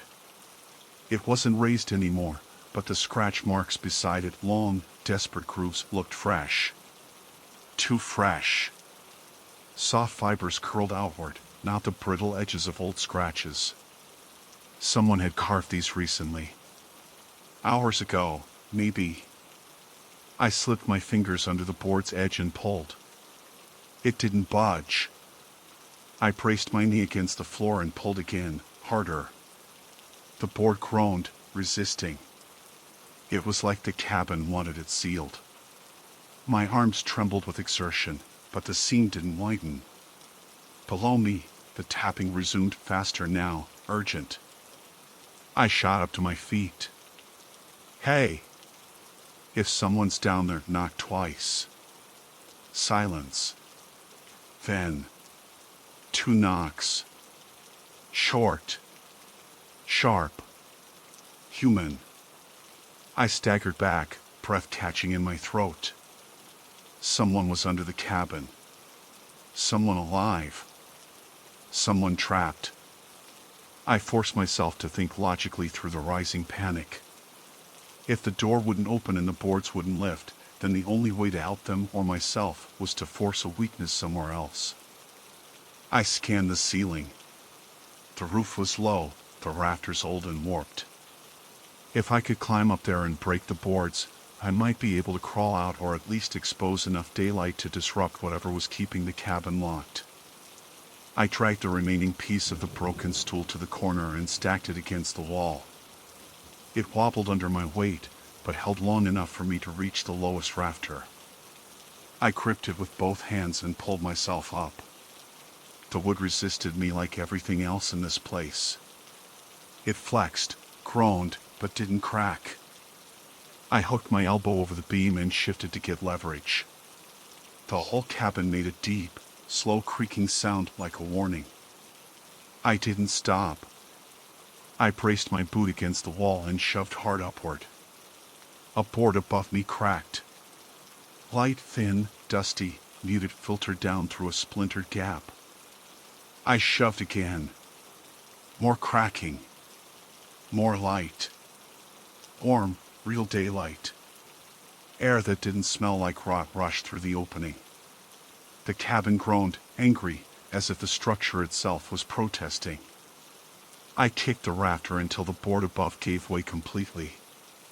That's when the floor buckled behind me. I lost my balance, dropping hard back onto the boards. The impact rattled my teeth. I rolled to my side just as one plank near the center of the room bowed upward, this time not slowly, but violently, as though something beneath it was pushing with full force. A hand burst through. Not a fresh, living hand. A pale, grayish one. Nails cracked. Skin torn at the knuckles. Dirt embedded deep in the creases. I scrambled back, my spine hitting the wall. The hand groped blindly, fingers opening and closing like it was trying to remember how to move. Then another hand tore through beside it. Both pulled at the boards, widening the hole. The GPS buzzed so violently it rattled against the floor. The screen lit again. Run. Run. Run. Run. Run. The letters strobing like a scream. The hands pulled harder. A head forced its way toward the opening, not entirely visible yet, but the hair was matted with dirt and something darker. The breath that escaped from a widening gap wasn't living breath. It was stale, cold, like earth being turned over after years underground. My body acted before my mind caught up. I lunged for the rafter again, climbed the broken stool, and hoisted myself toward the gap I'd created in the roof. The opening wasn't large, but it was enough. I shoved my shoulder through, ignoring the splinter that stabbed deep into my arm, and dragged myself up until my torso slid onto the rooftop.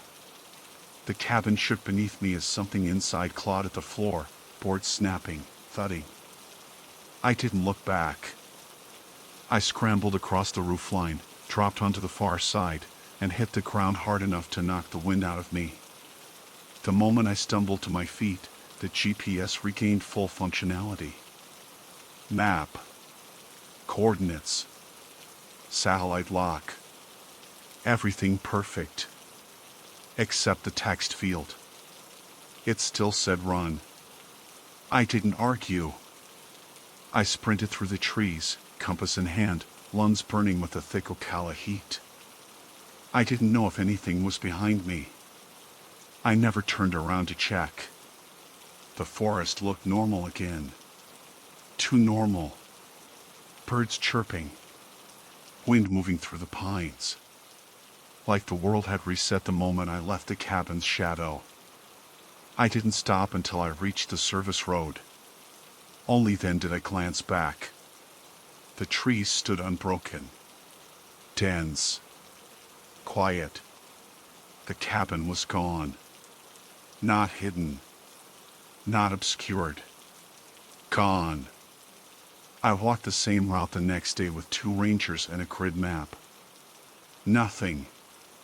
No cabin. No disturbed soil. No broken boards. No hole in the forest floor. No evidence of a structure ever having existed. But when I opened my GPS to show them what I saw, the log file for that entire day contained exactly 1 entry. A single waypoint.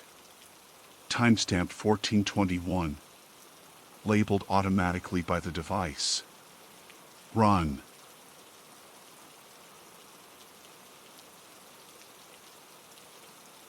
My name is Alara Finch, and I am a field cartographer contracted to assess old structures on remote grounds and compare current conditions with historic survey records. On the morning this happened, I had been assigned to verify the existence and structural integrity of a cabin noted in an outdated 1970s land inventory. I logged my name, time, coordinates, elevation, and weather at 10:14 a.m.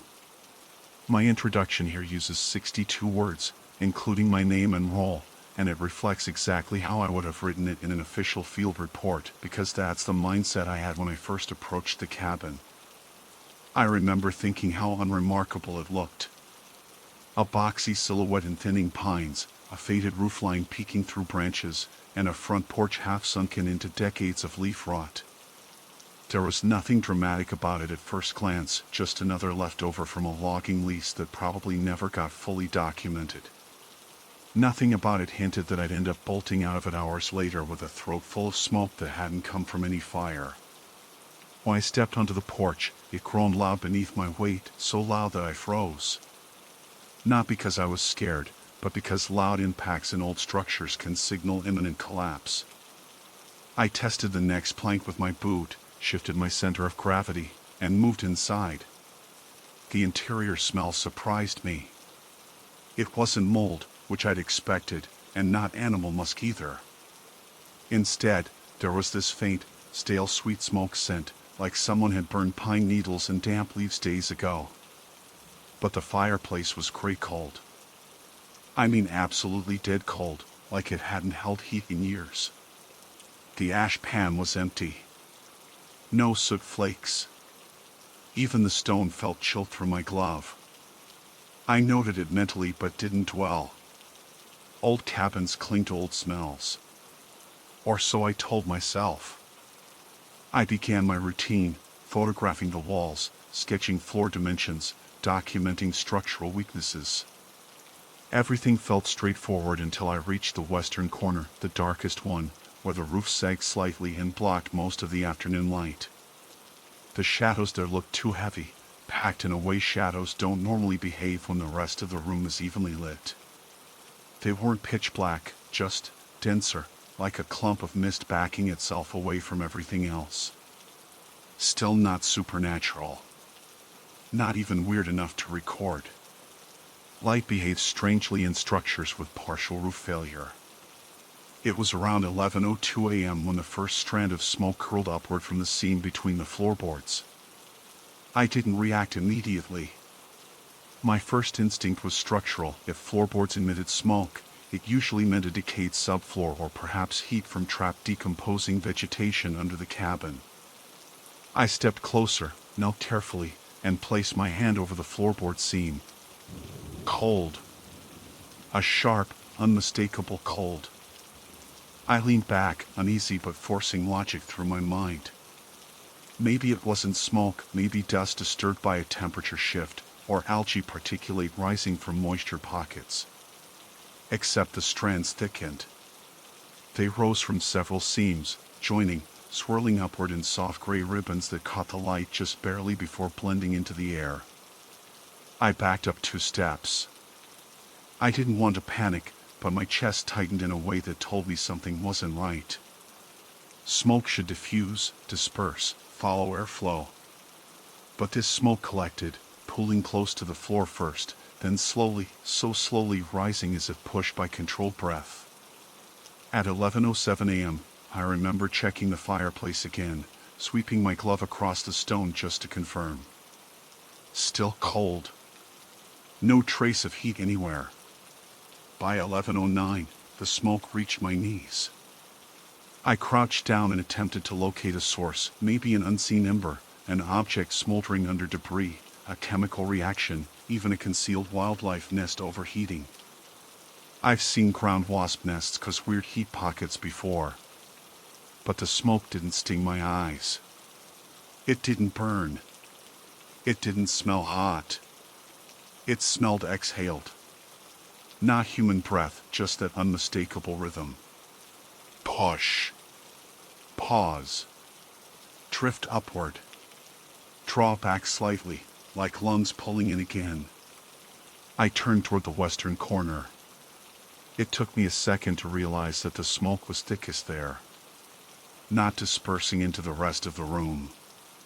Not drifting naturally. Instead, it seemed to be pulled toward that dark corner as though drawn by the same unseen thing that was releasing it. The floor creaked beneath me, but not from my movement. It was a low, slow bowing creak, like weight shifting where no weight should be. I straightened up quickly. My throat tightened not from smoke, but from the instinctive knowledge that something in the cabin wasn't behaving according to physics I understood. I switched on my handheld meter, checking temperature gradients. The air near the shadowed corner read 8 degrees colder. Not dramatic, but unnatural in a closed space with no airflow. 11:13 a.m. The smoke reached my waist. I finally pulled my mask up, even though it didn't smell hazardous. My training said any unidentified airborne particulate should be treated as a contaminant. I edged backward to the doorway, trying to reason through possibilities. Maybe rising groundwater evaporating through cracks.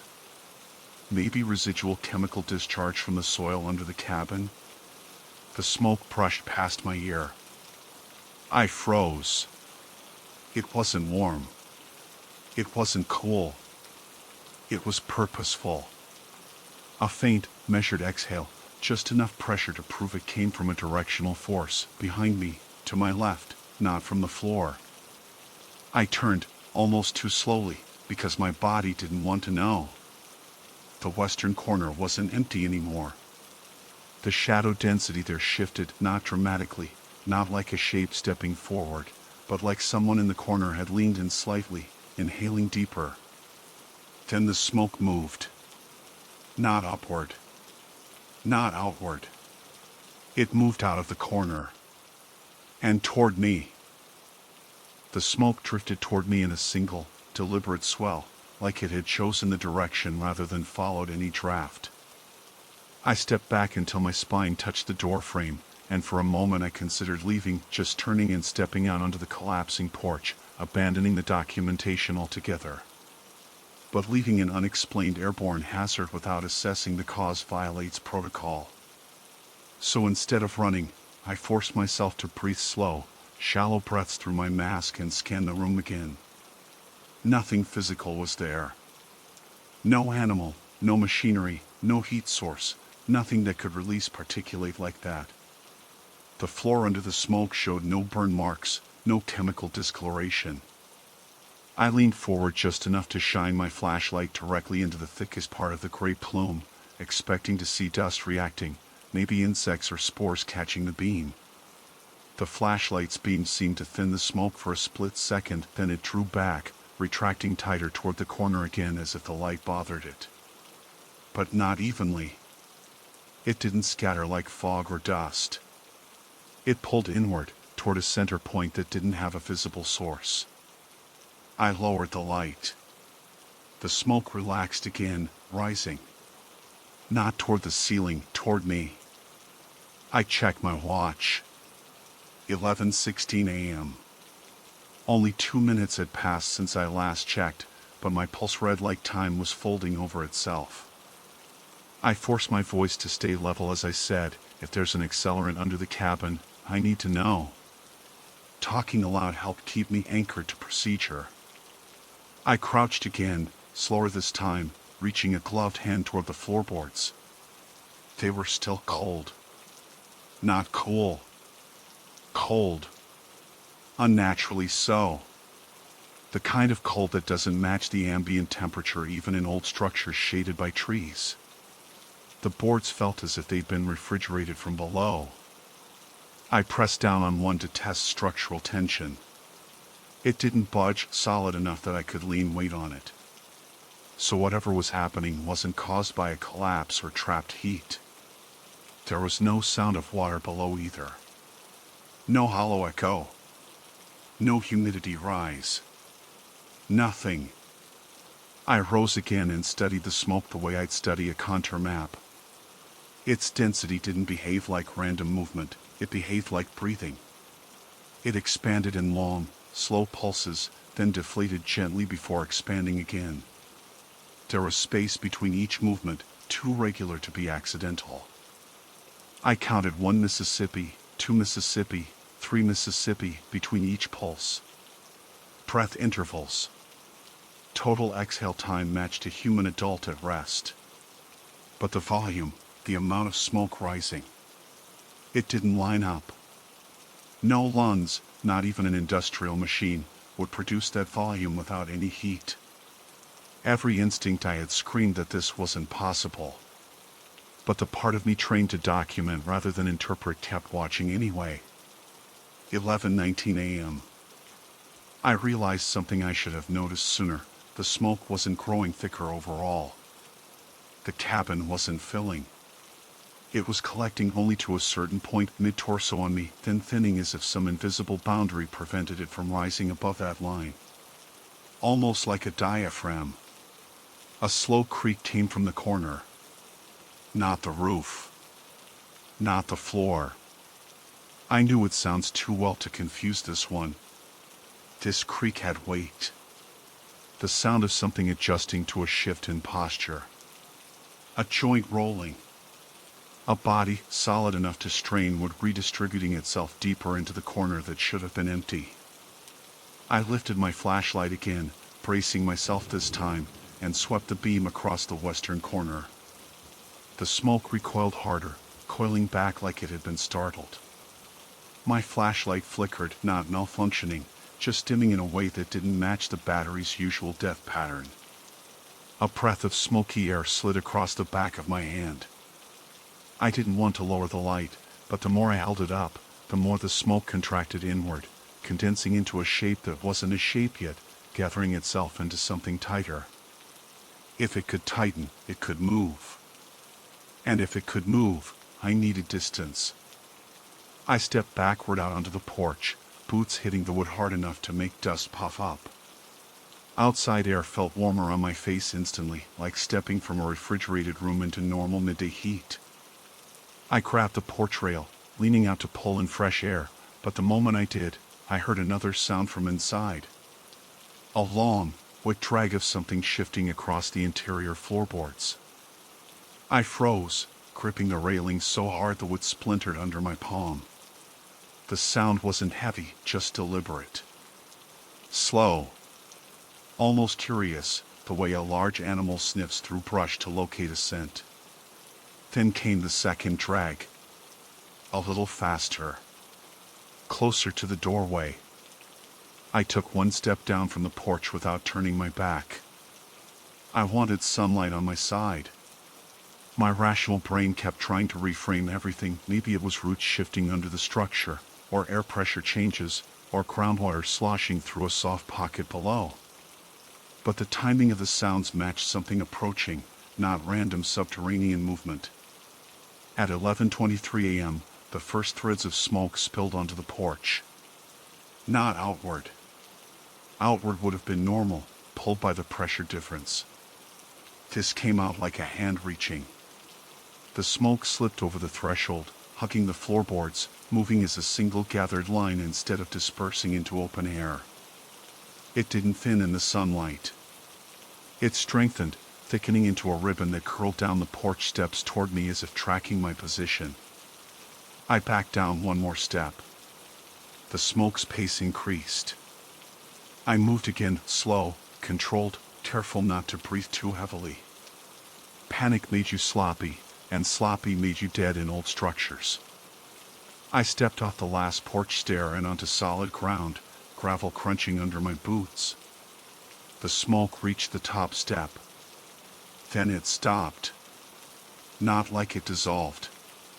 More like it pressed forward and hit an invisible barrier at the edge of the porch, a barrier it tested in slow pulses, stretching and recoiling like something inside the cabin wanted to step out but couldn't cross the boundary. Something shifted behind the smoke, too deep inside the cabin to see, but big enough to make the wooden frame whisper. It inhaled. Or something like inhaling.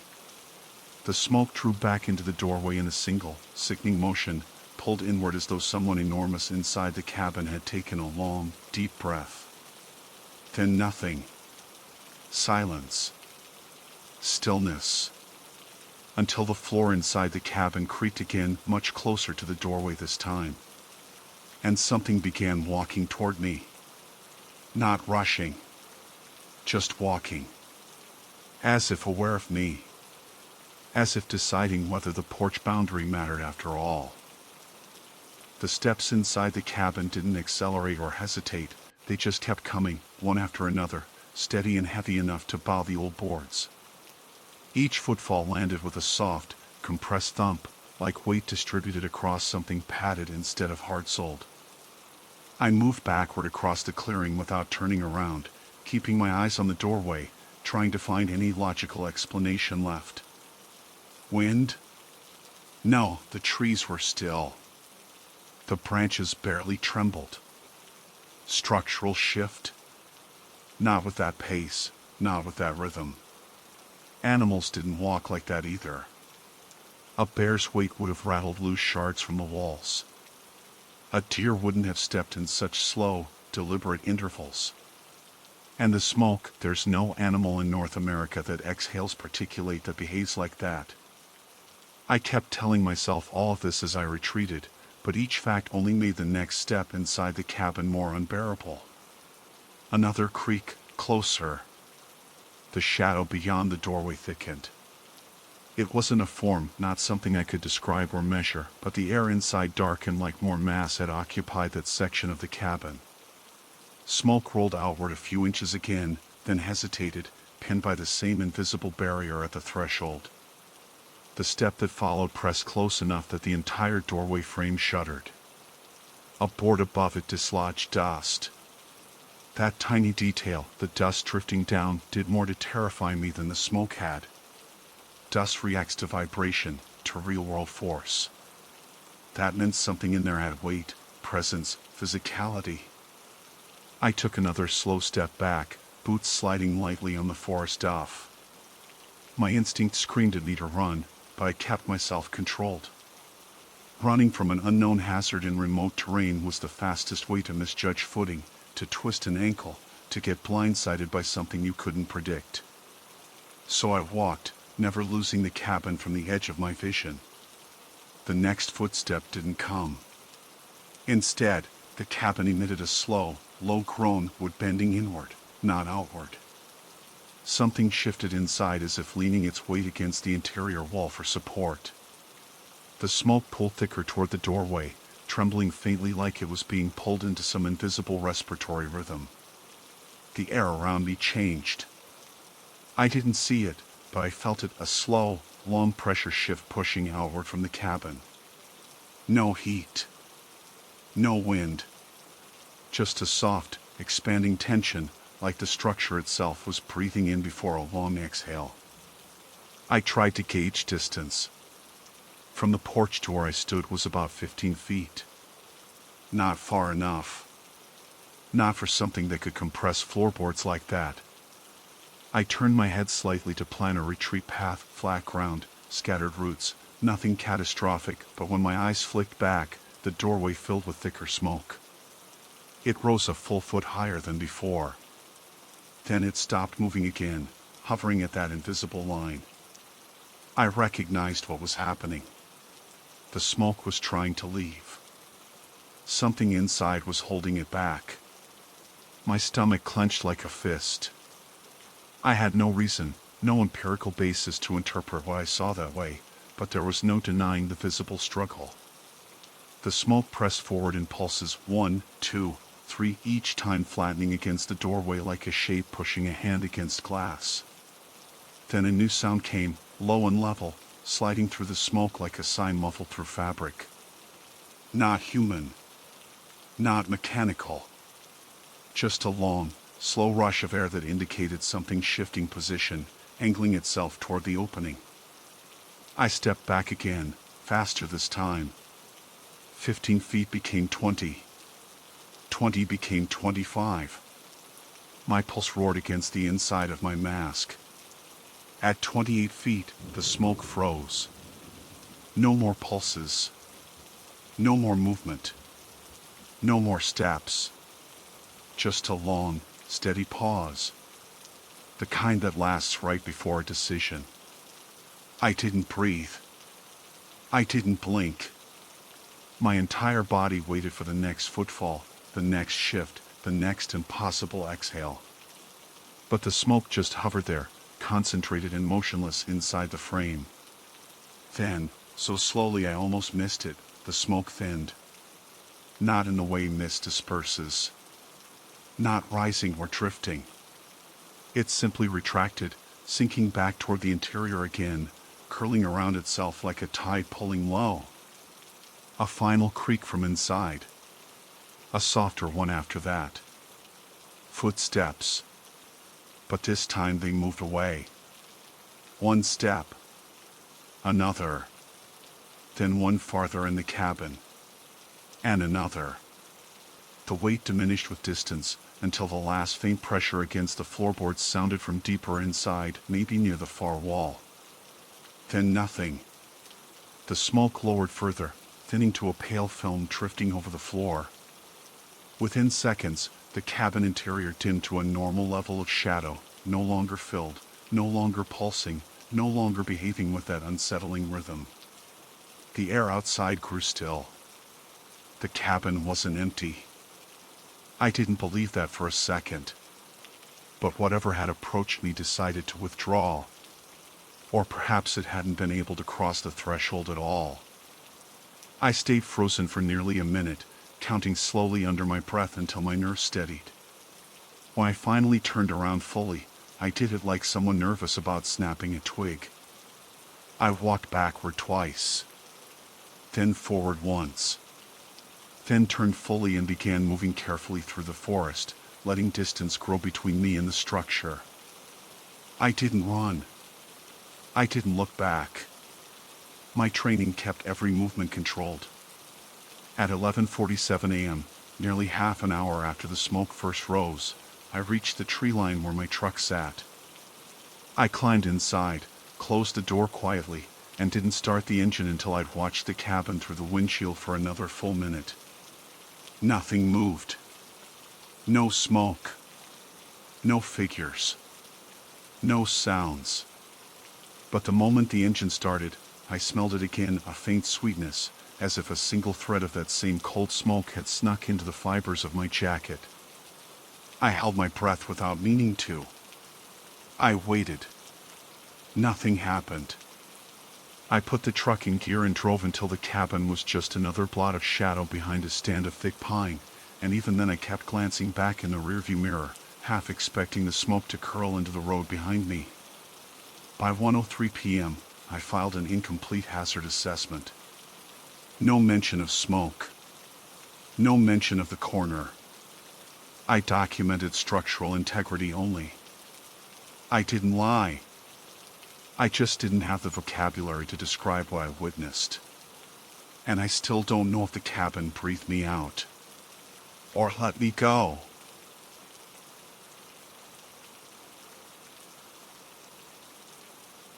My name is Marlo Creer, and on the morning everything unraveled, I was supposed to spend just one quiet day surveying an old lease cabin tucked deep in Shawnee National Forest.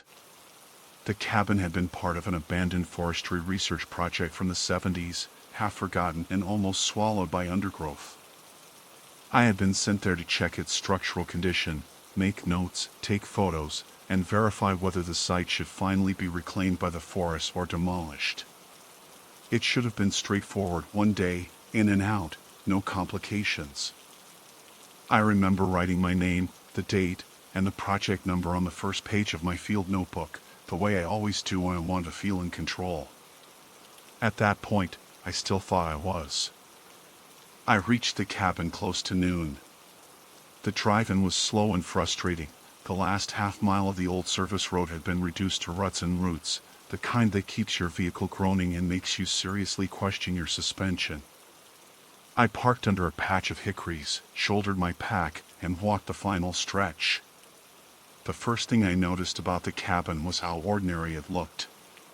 Weathered logs, one sagging awning, windows with sun-bleached frames, a front door slightly crooked on its hinges. Nothing strange, nothing remarkable, nothing worth remembering. I even said that out loud, something like, not so bad, as if the forest cared about my opinion. The interior was smaller than I expected, cramped but predictable. A narrow table. One chair. A wood stove rusted into disuse. A cot in the corner with stuffing poking out from a tear in the canvas. Dust blanketed every surface except the floor near the door, where the lightest footprints hinted at critters slipping in and out over the years.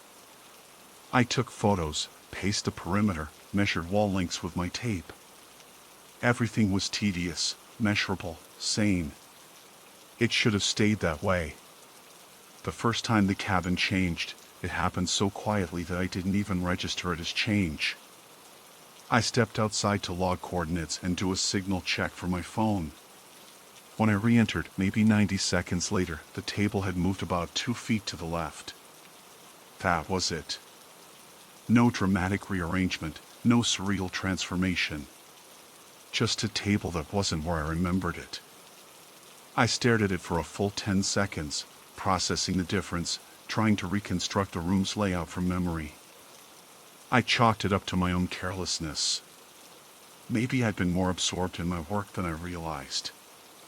Maybe the cabin wasn't perfectly square and perspective threw me off. I know how the mind can play tricks in quiet places. But on my second exit, I felt something tighten inside me, fear, subtle but definite.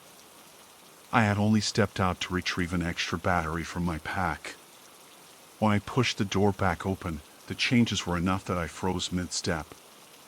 The chair wasn't just repositioned, it was turned to face the front door directly. The cot had shifted several inches, its torn canvas sleeve now angled toward the table. A mug I hadn't noticed before was sitting dead center on the table, perfectly aligned with the grain.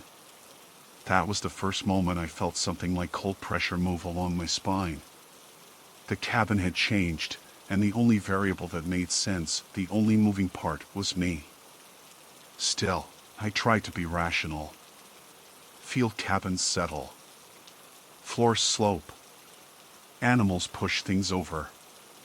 Old structures warp and shift. None of that explained the mug, but I forced myself not to jump to conclusions. I'm trained to observe, not to panic. I documented the new arrangement, took new photos, wrote everything down with more focus than before. Then I stepped outside a third time. And this time, I hesitated before going back in. It's strange to say it, but I swear the light around the cabin felt different, too still, like a held breath. Birds had gone quiet. Leaves hung motionless. Even the air felt dense, pushing against my skin instead of brushing past it. I waited, trying to make sense of why I felt reluctant to re-enter a structure I had been in less than 5 minutes earlier. I told myself I was being ridiculous. I tried the knob. The interior was no longer slightly rearranged. It was different. I'm talking layout level different. The table had moved to the opposite wall. The chair was gone entirely. The cot had been replaced by a metal-framed bunk that looked like something salvaged from an old guard station. A new window existed where, 1 hour earlier, there had been only solid log wall. I stepped back outside immediately, heart pounding, breath shaking. I checked the exterior again. No new window. Just logs. Dull, weather-worn, unchanged. I stepped back inside. The window was there. I don't know what I muttered, something like no, no, no, no, but I backed against the door, trying to take in everything at once. The dust patterns were different. The stove looked newer. The air smelled faintly of something metallic, like rust warming in the sun. I felt dizzy, unsteady, disoriented. My brain fought to synchronize two incompatible realities, like I was trying to force a puzzle piece into the wrong shape. And right when I thought I couldn't handle anything else, something worse happened. Something subtle. Something meant just for me. A field notebook lay open on the table. My notebook. Except I hadn't left it there. And the open page showed handwriting I recognized instantly. My handwriting. The words were recent, wet, ink dark, not yet smudged. And they weren't notes I had written. They were a sentence. Try stepping outside one more time. My pulse hammered so loud I could hear it in my ears. Someone had written in my notebook. Someone who wrote like me. Someone who knew exactly what I would find. Someone inside the cabin. Or someone watching me from just beyond the next threshold. I forced myself to breathe, slow and controlled. I told myself I needed to check just once more before jumping to conclusions. So I stepped outside, gripping the door frame so hard the wood creaked beneath my fingers. When I stepped back in, someone was sitting at the table.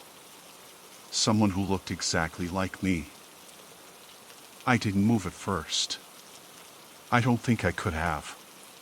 The figure at the table, my double, sat perfectly still, hands resting lightly on the wooden surface, posture straighter than mine ever was. The cabin's dim light pressed against the angles of his face, marking every similarity with unsettling precision. Same jawline. Same scar at the base of the chin from when I slipped on River Rock at 12. Same sun-faded shirt. Even the tiny notch in my left eyebrow that barbers always avoided.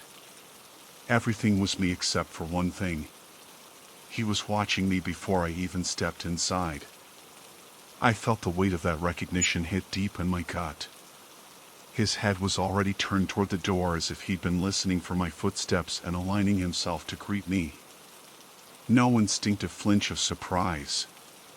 No attempt to hide. Just calm, unbroken attention. The air between us tightened until I almost gagged on it. He didn't speak. I didn't either. I was still half expecting him to dissolve into shadow if I blinked too hard, some visual afterimage from stress or exhaustion. But he remained solid. Still. A living, breathing shape occupying the same space I had measured minutes earlier.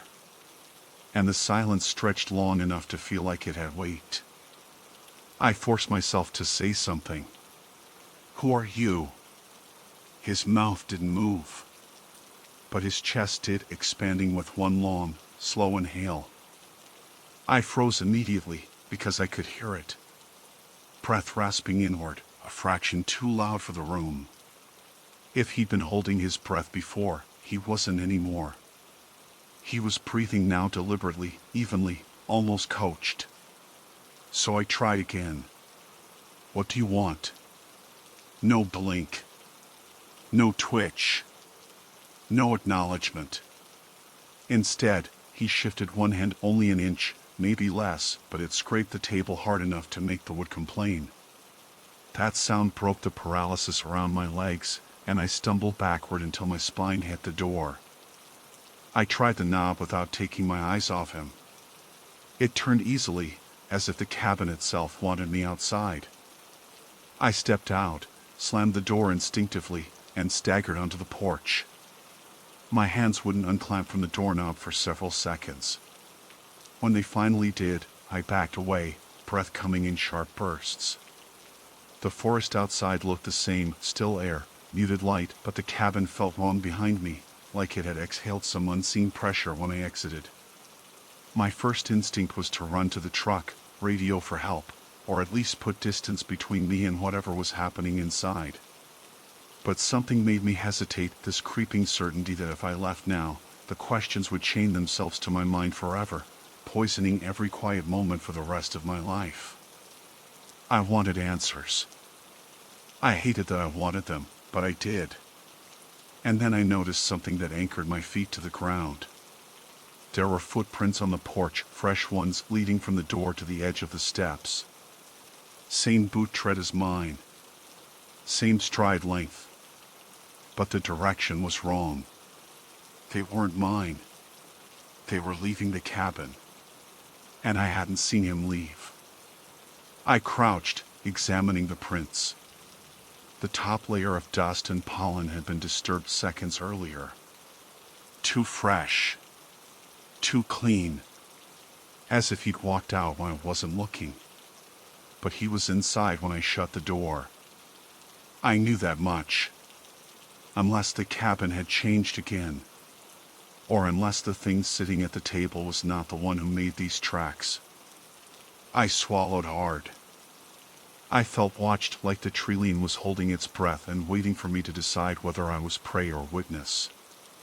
My mind went through every rational explanation, intruder, impersonation, stress-induced hallucination, but none accounted for how the cabin kept rearranging itself. None justified the perfect replication of my face. I reached slowly for the door again, listening for any sign of movement inside. Nothing. Not even the shift of air under the cracks. I pushed the door open. The interior had changed again. Not drastically, but enough. The bunk was gone.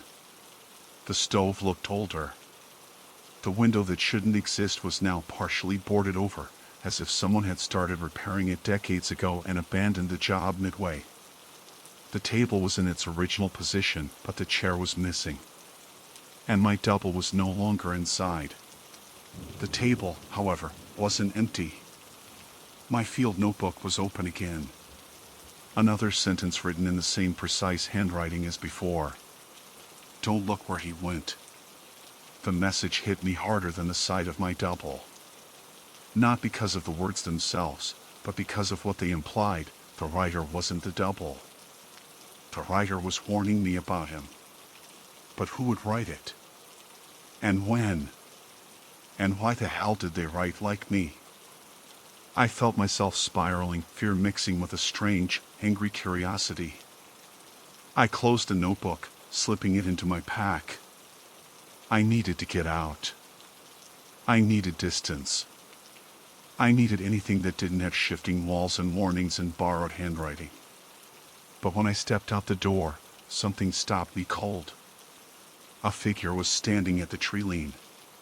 Not moving. Half hidden in the shadow of an old cedar. Same height as me. Same build. Stance loose but angled slightly forward, like someone preparing to step into a conversation they weren't invited to. He didn't move even when I spotted him. Didn't flinch. didn't acknowledge the space between us. I blinked once, slow, deliberate. He blinked back. A perfect mirror. I didn't wait. I backed up the steps, reaching blindly for the door without breaking eye contact. My heartbeat hammered through my teeth. The figure at the trees tilted his head just an inch, like he was considering something important. Then he took one small step forward. I slipped inside the cabin, slammed the door, and bolted it, breath coming fast and hot. I grabbed my pack, turned toward the back wall, only to find the entire rear section of the cabin had changed into a hallway. A narrow, dimly lit corridor that absolutely hadn't existed an hour ago. It led downward. Into the earth, or into the forest, or into whatever logic the cabin obeyed now. At the start of that hallway lay a folded page torn clean from my notebook. I picked it up with shaking fingers. You don't have much time. Choose the interior that keeps you alive. The paper trembled in my hand, not because the cabin was shaking, but because I was. The hallway stretching in front of me shouldn't have been possible. The cabin's footprint was barely 20 feet long, and this corridor seemed to run far deeper, slanting downward with a steady, deliberate pitch. Old bulbs hung overhead, their filaments quivering with intermittent light. The air drifting up from below was colder, older, like a trapped season escaping. I stood there for a long moment, my breath shallow. I wanted to believe it was some kind of leftover sublevel from the 70s research project. A root cellar. A storm shelter. Any explanation grounded in old infrastructure rather than a place that rearranged itself to present a hallway only when I needed to choose. I looked toward the door behind me. I didn't know if the double outside was still there, but the memory of his slow, precise step forward kept me from risking it. He wasn't an intruder. He wasn't a lost hiker. He wasn't a version of me from a mirror dimension or any of the supernatural garbage people comfort themselves with online. He was real in the worst way, real like a predator that learned your movements, your posture, your hesitations. And the cabin was responding to him. Or trying to help me. I tightened the straps on my pack and stepped into the hallway. The floorboards creaked under my boots, each one spaced unevenly. The narrow walls pressed close to my shoulders, the wood grain twisting into patterns too distorted to follow. The light flickered above me like a dying pulse.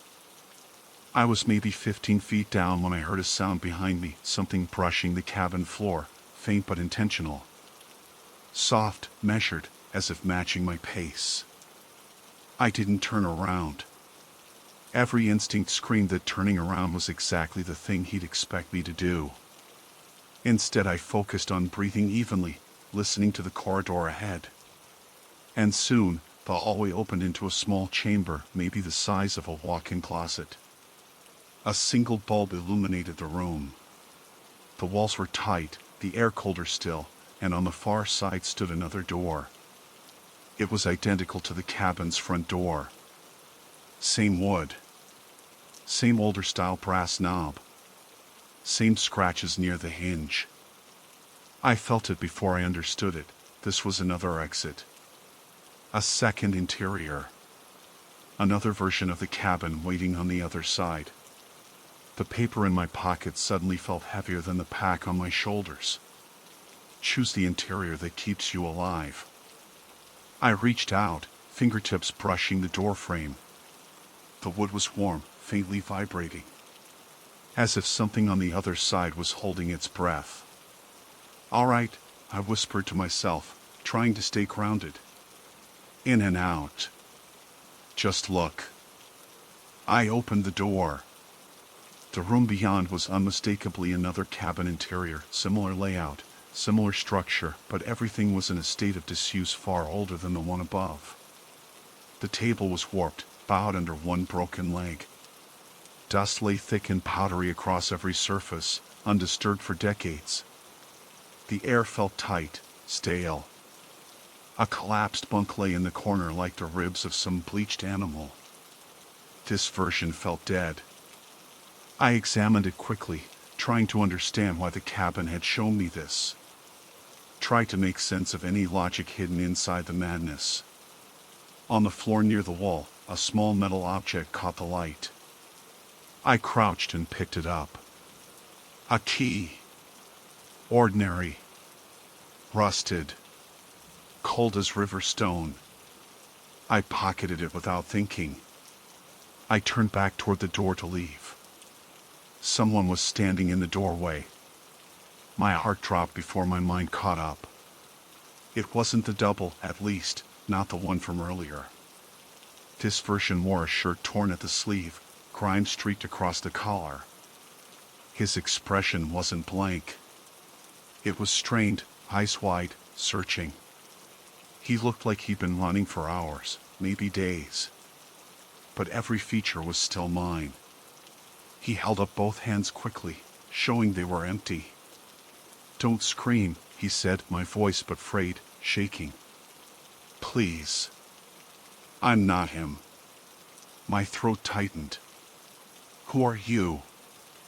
"I don't know anymore," he whispered. "But I've been trying to get out of here for longer than you've been inside. He's not the only one.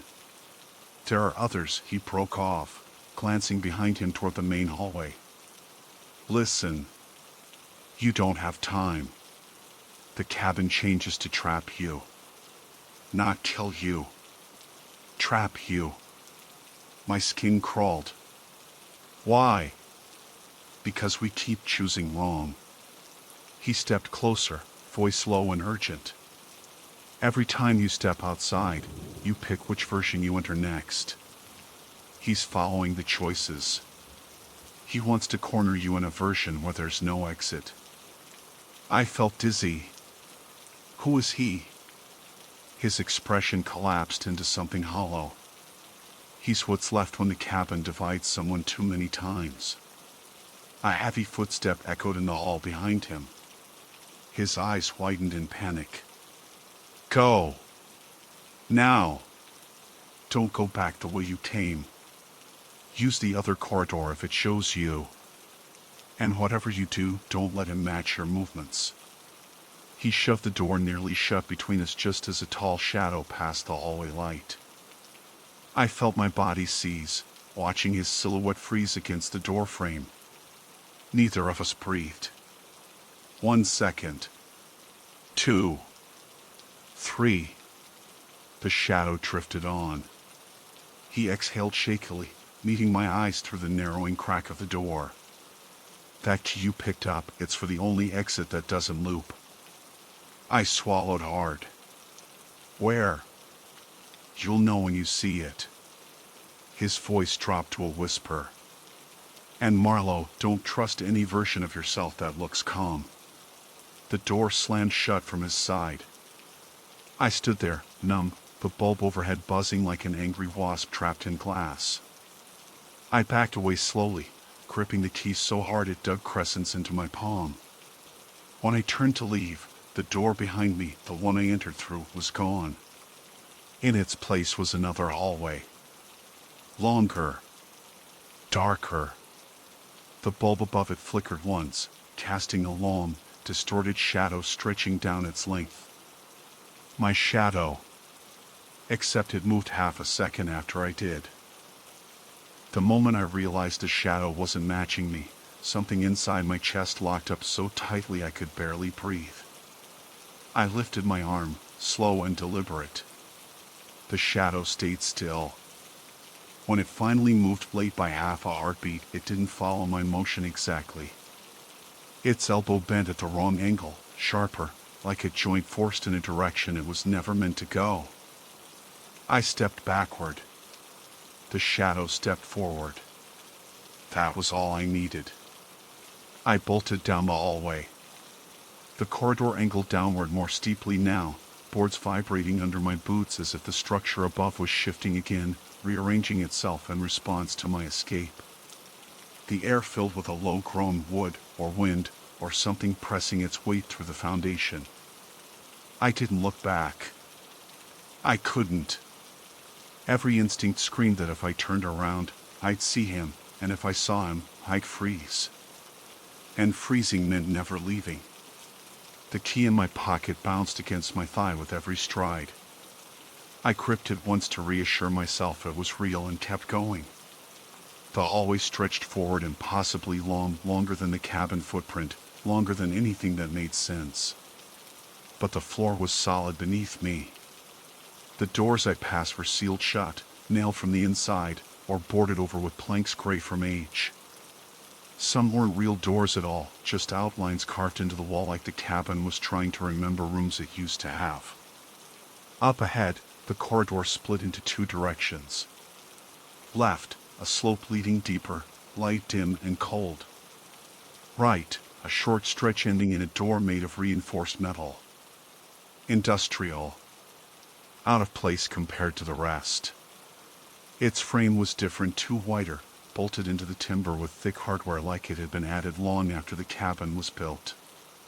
My hand shot toward the metal door before my brain even caught up. The key fit the lock.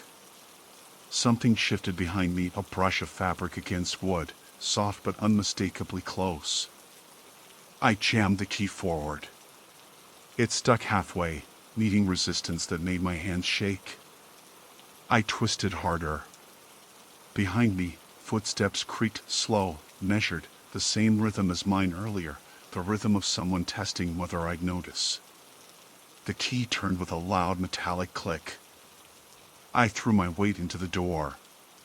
It swung inward, and I tumbled through, slamming it behind me just as a sharp thud hit the opposite side, like a palm, or a shoulder, or something striking with too much precision. But the key worked. And whatever was behind me was locked out. The room I entered, no, not a room. A tunnel. Narrow, reinforced with metal ribs, the kind you see in old mining shafts. Cool air flowed through it. Real air. Forest air. My chest almost collapsed in relief. This wasn't another interior. This wasn't the cabin playing tricks. This was an exit. A real one. I walked quickly, following the slight incline upward. The tunnel curved to the right, and after a dozen steps, daylight spilled in. Weak, late afternoon light, slanting in through a rough opening framed by weathered planks. I emerged into the forest. Not far from the cabin. Close enough that I could still see the roofline through the trees, but far enough that the structure looked smaller, cracked, less impossible. Like an ordinary abandoned research cabin again. Except the front door hung wide open now, swinging gently though no wind pushed it. I didn't wait. I tore downhill toward the service road, lungs burning, legs numb. The forest didn't shift or hold its breath this time. No footsteps echoed behind me. No second version of myself waited ahead. By the time I saw my truck through the hickories, my vision had blurred with sheer adrenaline exhaustion. I threw myself inside, locked the doors, and forced the engine to start on the third try. Gravel spat behind the tires as I tore down the road, every bump rattling through me.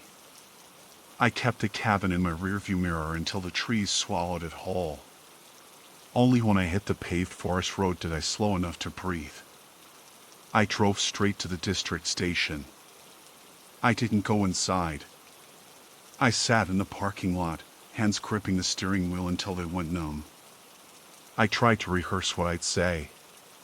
How I'd explain a structure that rearranged itself. Interiors that replicated each other. A double, no, multiple doubles moving independently of me. A tunnel that shouldn't exist. A key that fit a door in a place no blueprint mentioned. I'd sound insane. Horse, they'd go check. And I didn't want anyone else inside that place. Eventually, I rested my head on the wheel. Not thinking. Just existing. When the shaking in my hands subsided enough to function, I forced myself to reach for my pack, pulling out the field notebook. I flipped through the pages. The two messages, the handwriting that matched mine, were still there. Try stepping outside one more time. Don't look where he went. Only they look darker now. Like they'd been written recently. Not at the cabin. Not with my pen. As I stared at them, a realization settled into my bones with a kind of nauseating certainty. The person who wrote those warnings wasn't trapped behind one of the cabin's shifting interiors. He was ahead of me. A version of me that escaped earlier, leaving the messages he wished someone had left for him, messages he hoped might help the next version survive long enough to run. The double I met in the dust-choked interior. The one who said he wasn't him. He wasn't lying. He was me. And the calm one outside the cabin? The one who matched my face perfectly, posture perfectly, stillness perfectly? He wasn't a version. He was the result. The cabin didn't create something supernatural. It created what happened when a person fragmented themselves with one choice too many. I closed the notebook and sat there, heart crawling up my throat. Because one thing wasn't a fragment, guess, or hallucination. When I finally turned on the overhead light in the truck, I saw it clearly. My shadow on the dashboard moved half a second late.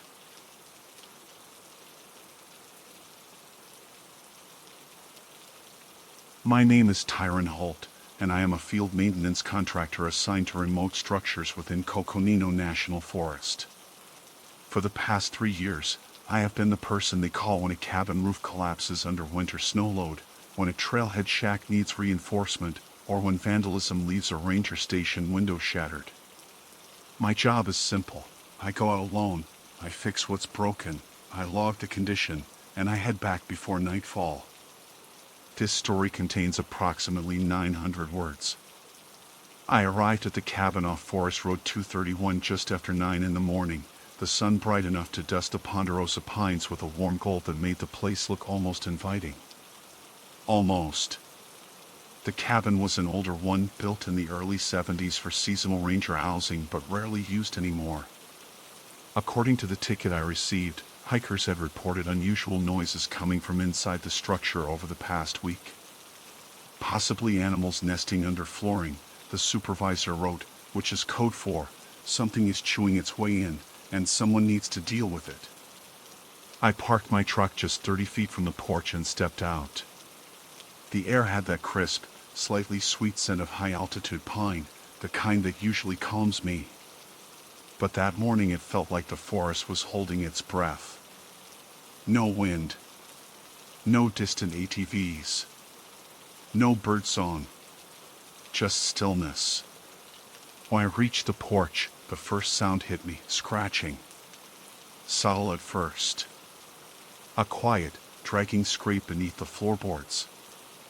I froze, listening. The noise moved. Not randomly. It traced a deliberate arc beneath my feet, as if something down there sensed my presence and was circling in response. I crouched and knocked twice on the boards. The scratching stopped. Completely. I waited for a follow-up noise, but nothing came, only that unnatural silence creeping back in. I unlocked the cabin door and pushed inside. Dust floated in light beams streaking through gaps in the shutters. The place smelled like dry wood, cold earth, and a hint of mildew from monsoon season. It looked untouched. Table, cot, cracked water basin, old stove, not so much as a chair out of place. Then the scratching started again. Not from outside. Not from another room. Directly under me. It moved fast left, then right, then a half-circle sweep around the spot where I stood. My pulse kicked hard. I pulled out my phone to record audio for my report, but the moment I hit record, the sound stopped again. I walked carefully across the cabin, listening for where the noise seemed most centered. It followed me. I took 3 steps toward the far wall, scratch, scratch, circling just beneath my boots. I stepped toward the table, scratch, scratch, following with complete precision. It wasn't random animal behavior. Rodents don't track footstep patterns like that, not with that kind of consistency. And coyotes or bobcats wouldn't be flat enough to move under a subfloor like this. I set my bag on the cot and took out a pry bar, a flashlight, and gloves. Before disturbing any structure, I always do a quick inspection below the cabin. I exited around back, crouched, and lifted the weather screen skirting. The space beneath was shallow, no more than 2 feet at the highest point. Enough for raccoons, skunks, porcupines. Enough for a mountain lion cub maybe, though that was unlikely at this elevation and season. I shined the flashlight inward. Empty. I scanned every corner. Bare dirt. A few old web clusters. Nothing large or moving. I even called out gently, in case some animal was too scared to reveal itself. No response.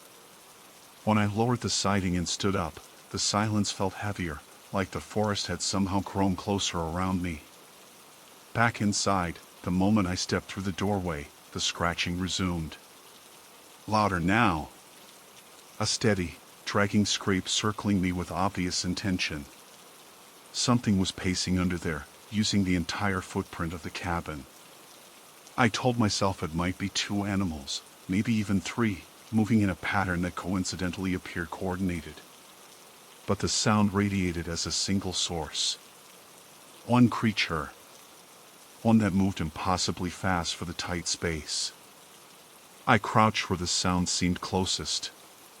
Okay, all right, I muttered, trying to convince myself this was just another repair job. Let's see where you're hiding. I set the flashlight down and wedged the pry bar between the floorboards. The wood groaned as I levered up the plank. The scratching stopped instantly, as if the creature froze in anticipation. I lifted the board fully. Beneath it was only darkness. Earth-packed. Quiet. I leaned closer, letting the beam of the flashlight cut across the ground. Something shifted. A faint, almost imperceptible movement in the soil directly in front of my face, like a breath stirring loose dust. I held still, every hair on my arms lifting. Then, from the packed dirt, a small shape rose upward, a single fingernail pushing through the soil. Not claw. Not rodent. Not animal. Human. A human fingernail, pale, dirty, emerging vertically as though the finger beneath it was reaching from under the earth. I jerked backward, almost falling. The nail wiggled slightly, testing the open air. It wasn't frantic. It wasn't trembling with weakness. It was feeling. Exploring. Searching for me. The soil cracked a little more, widening around whatever was trying to push upward. I scrambled to my feet, heart slamming, stumbling backwards so fast I knocked my shoulder into the cabin wall. The nail retreated an inch, sinking back, then stopped, waiting. I didn't hear breathing. I didn't hear digging. I didn't hear any typical movement. Just the faintest crackle of shifting dirt, like whatever was under there understood it had been discovered and was deciding what to do next. And then, the scratching began again. But this time, it wasn't circling aimlessly. It was coming directly toward the open plank. Straight up. The scratching surged upward, fast enough that I felt the vibration through the floorboards. I stumbled farther back, nearly tripping over my tool bag before grabbing the edge of the table to steady myself. The open plank in the floor felt like a wound I'd torn into the cabin, an invitation I should have never given. The dirt under the exposed gap shifted in small pulses, like something beneath it was bracing, adjusting its momentum, preparing to rise. I grabbed my flashlight with sweaty hands and aimed it toward the gap, expecting to see the fingernail re-emerge. But something else happened first. The scratching stopped. Completely. The silence that replaced it wasn't natural. I could swear I felt pressure in the air drop, like the whole cabin inhaled and held it. I took one slow step toward the opening, Another. My boots pressed into the dusty floor, leaving tracks that suddenly felt far too loud. When I got close enough to shine the beam straight down, the soil was still. No fingernail. No movement. Just a compacted patch of earth, not loose like something had been clawing through it, but packed tight again, as if it had never been disturbed. I blinked. The breath I didn't even realize I was holding escaped as a shaky exhale. And the moment I breathed out, the floorboards behind me creaked. Not settling. Not structural shift. Wait. A single, unmistakable footstep. I spun so fast the flashlight beam jerked wildly across the walls. Empty. The table.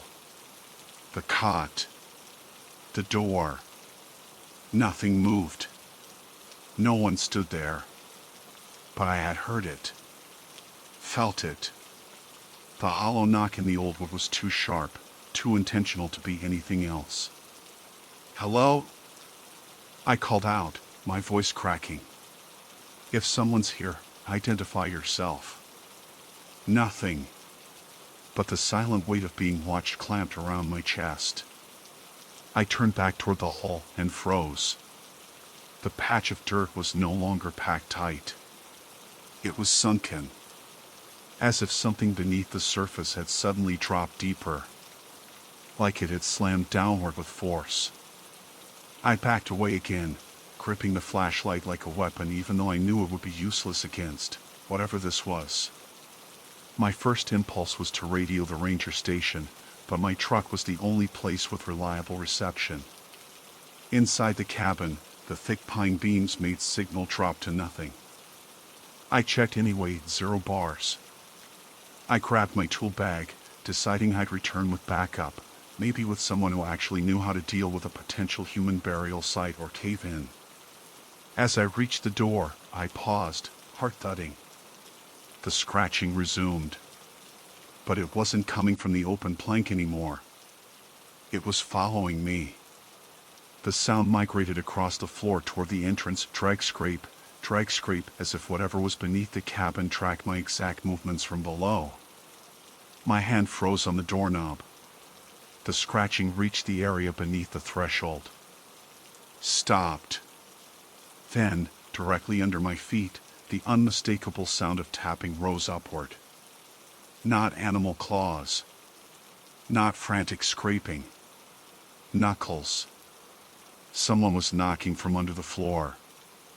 Slowly. Deliberately. For times. I yanked the door open and stumbled outside, sucking in a breath of cold forest air like my lungs had been starving.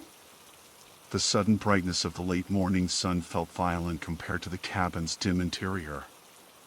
I half ran down the porch steps and didn't stop until I reached my truck. I grabbed the radio mic from the dashboard, thumb trembling on the transmit button. Dispatch, this is Holt at cabin 231B. I've got possible structural collapse under the foundation. Possible human involvement.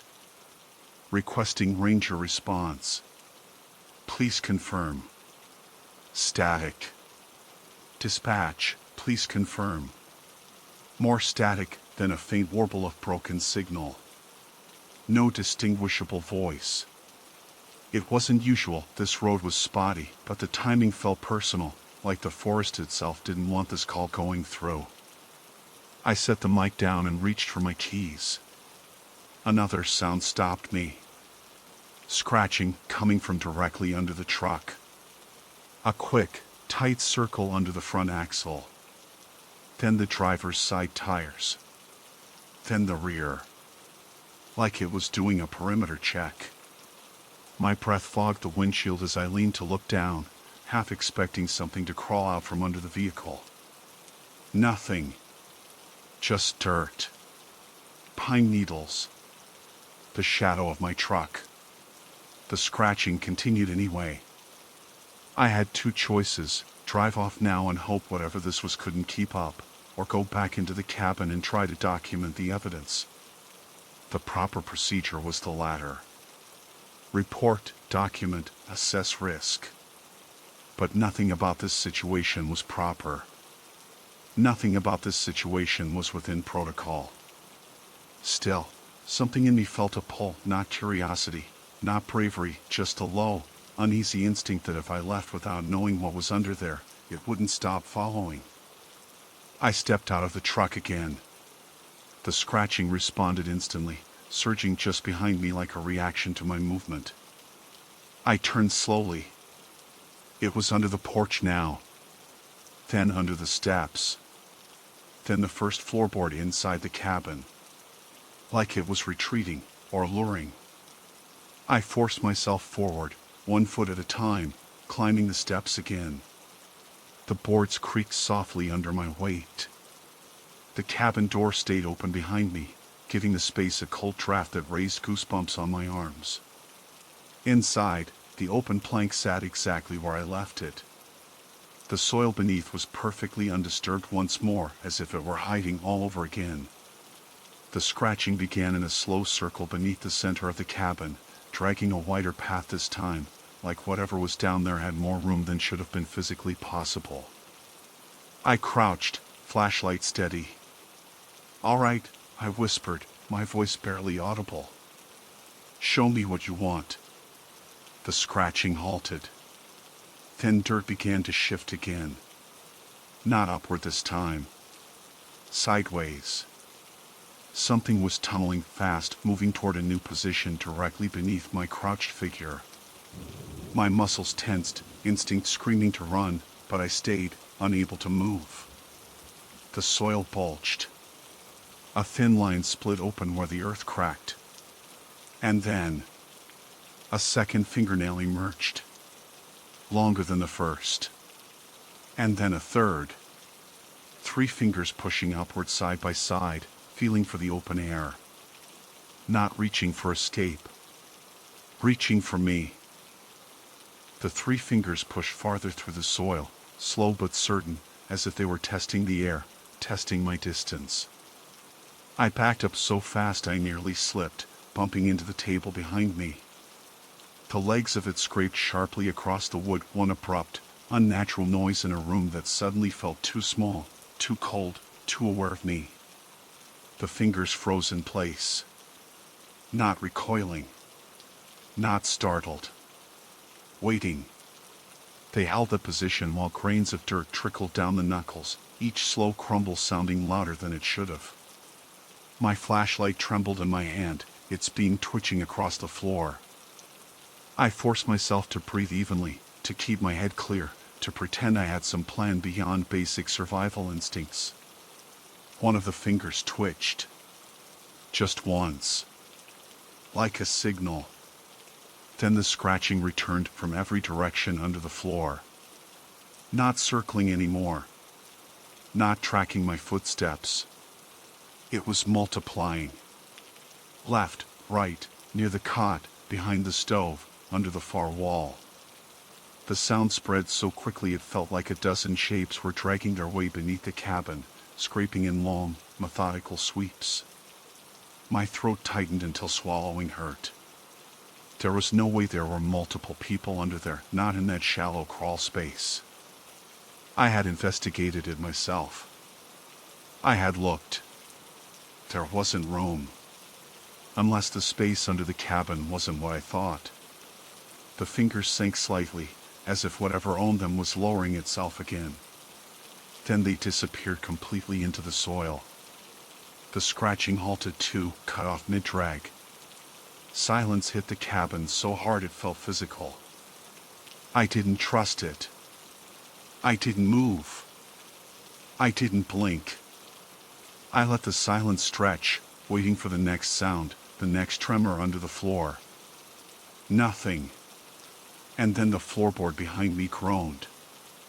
I spun, nearly dropping the flashlight. The board rose, not enough to break off, just enough to bow upward under pressure from beneath. Something was pushing from directly under it. The wood flexed, strained, then eased back.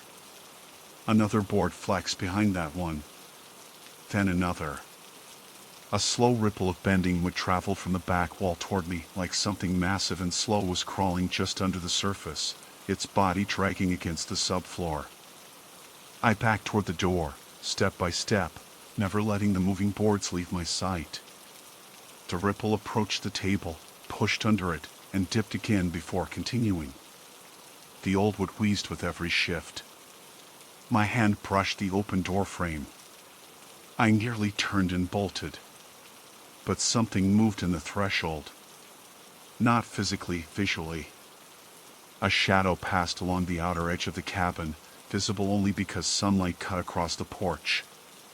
It glided low, silent, as though the thing under the floor had a second presence outside. Another shadow slipped past the window.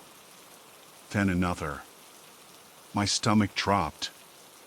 If something was beneath me and something else moved outside, I couldn't tell how many there were. Or if they were one and the same.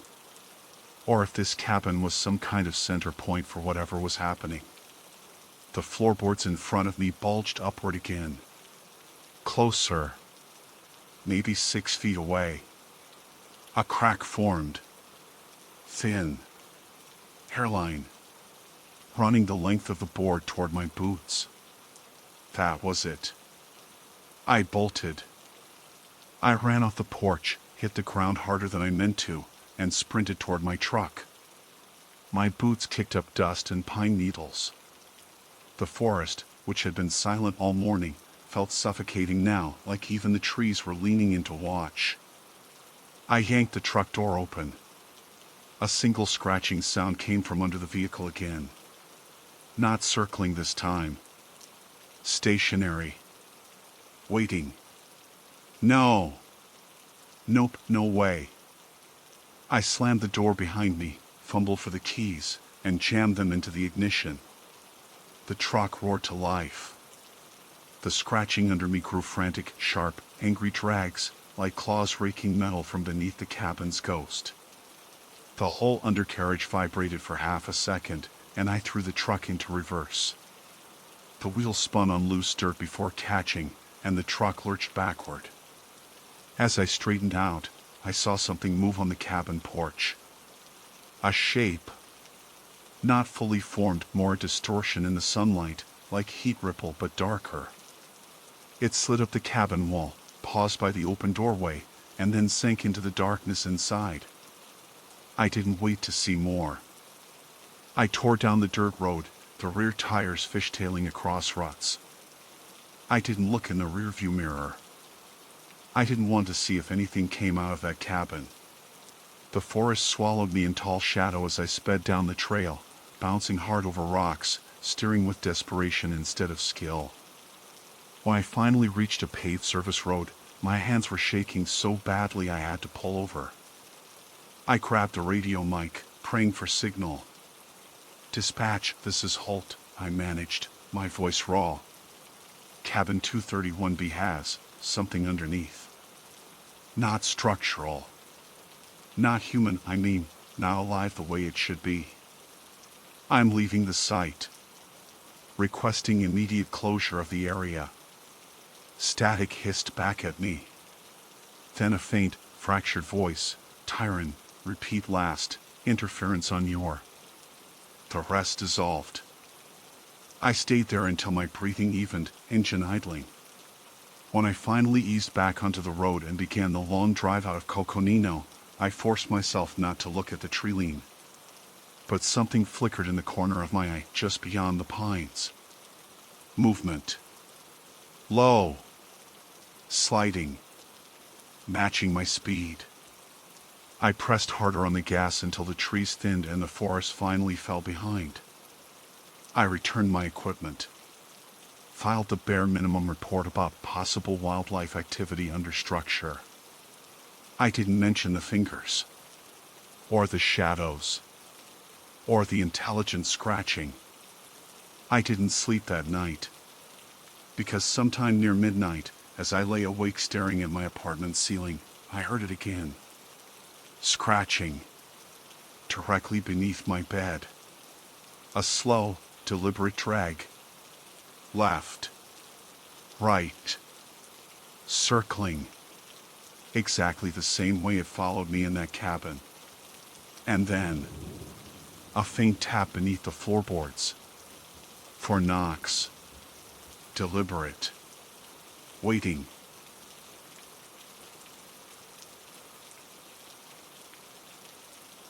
My name is June Lowen, and on the afternoon of October 12th, I hiked into the northern boundary of Ashenford National Forest to document a series of old fire management structures for a regional conservation project.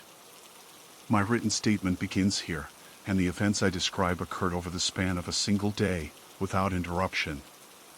Word count, approximately 900. I reached the cabin just after 3 p.m., following an unmarked spur trail that barely existed anymore, just a soft depression in the pine needles, like someone had dragged their feet through the forest years ago and no one had walked it since. The air had that brittle, pre-storm stillness, the kind that presses against your ears. My GPS signal flickered once, then settled. Everything seemed ordinary enough. The cabin itself wasn't large. A single-story, pitched roof, wood long gone gray beneath decades of weather. No broken windows. No signs of vandalism. A surprisingly intact structure for something forgotten. My work required photographing its condition, sketching floor layout, noting potential hazards. Standard stuff. The only unusual thing was how quiet the clearing felt, not peaceful quiet, but empty quiet. Like the forest had stepped backward and was waiting for something. I pushed the door open. Hinges groaned softly. The interior smelled of old cedar and dust, nothing alarming. Light cut through slats in the boarded window. I clicked on my small LED flashlight and started toward the center of the room to take the first set of photos. That's when I heard it. June. Just a breath. A whisper. A shaping of air more than a voice. It drifted from the rafters above me, faint and careful, like someone testing whether I'd heard. I froze so hard my fingers cramped around the flashlight. I told myself it was the wind forcing air through a seam in the wood. Old constructions make sounds. But the problem was the shape of it. The precision. My name didn't happen inside walls by accident. And the cabin had no draft, no broken paneling, no open chimney. The sound shouldn't have had anywhere to funnel from. I waited. 10 seconds. Maybe longer. My pulse thudded behind my jaw. Nothing. I backed a step toward the doorway. The floor gave a low pop under my heel, and for a moment I could swear something in the rafters shifted, not movement exactly, but attention. The way you feel eyes on you in a dark room. June, it breathed again, softer, almost affectionate. I spun around and stepped outside, heart hammering, breath snagging in my throat like I'd swallowed ice. The clearing looked the same, silent as before. My mind scrambled through rational explanations. An animal, a resonance, something stuck in the beams that happened to sound like my name. I wasn't required to stay long. I only needed exterior documentation. I convinced myself I could finish those photos quickly and leave. No reason to go back inside. I circled the cabin, snapping pictures, corner joints, roof integrity, foundation settling. I forced myself into a rhythm. Observe. Click. Move. Observe. Click. Move. I kept glancing toward the tree line though, because the quiet had deepened in a weirdly layered way. Like the forest wasn't empty but holding its breath. When I completed the last exterior photo, I exhaled shakily and turned toward the trail. The little depression through the needles waited there, leading home. I stepped forward. Behind me, from inside the cabin, the voice murmured, "Not yet." I didn't turn around at first. It felt like the worst possible idea, like glancing over your shoulder on a dark road and giving shape to whatever you fear is following you. I tightened my grip on my pack strap, jaw locked, body pulsing with adrenaline. Then came the rest of the sentence, spoken in a tone that wasn't threatening, just certain. "You just got home." I spun around so quickly I nearly tripped. The doorway gaped open, exactly as I'd left it. No movement inside. No figure. No shift in shadow. Just stillness. I told myself someone was in there. A person. A squatter, maybe. A lost hiker messing with me. Someone trying to scare me off. Anything human, anything explainable. I forced myself toward the doorway. Slowly. Cautiously. "If someone's inside," I called, "I'm with the Conservation Survey. I'm not law enforcement. I'm just doing structural documentation. If you need help, I can assist or call." My voice died when I reached the threshold. Because the cabin smelled different now. Earlier it was cedar and dust. Now a faint warmth lingered in the air, like someone had just lit a match and snuffed it out. Not smoke, just heat. Presence. The atmosphere you feel when someone walked through a room seconds before you entered. My own breath came shaky. "Who's there?" I asked. Nothing answered. But the silence inside had depth to it, like a room that isn't empty but waiting for whoever belongs there. My brain scrambled through every training I had: wilderness safety, crisis response, human threat protocols. The smartest thing to do was back out, retreat to the trail, make it to the ranger station, report an unknown voice and possible intruder inside an unmaintained structure. I turned toward the clearing again. But the trail depression that had been there moments ago looked flatter. Less defined. Not walked on in a long time. The needles had shifted somehow, softening the line of the path I had just taken minutes earlier. I blinked hard. Looked again. The trail was still there, but faint, so faint that if you hadn't followed it in, you wouldn't know it was a trail at all. I felt something in my chest tighten. Behind me, the voice whispered a third time. "Close. Clear. June, come back inside." My throat closed. I didn't move. Then, as if reading the panic climbing through my ribs, it added in a whisper that felt warm and unbearably intimate. "You're safe here." The worst part was that it sounded like someone who believed what they were saying. I don't know why I stepped back inside.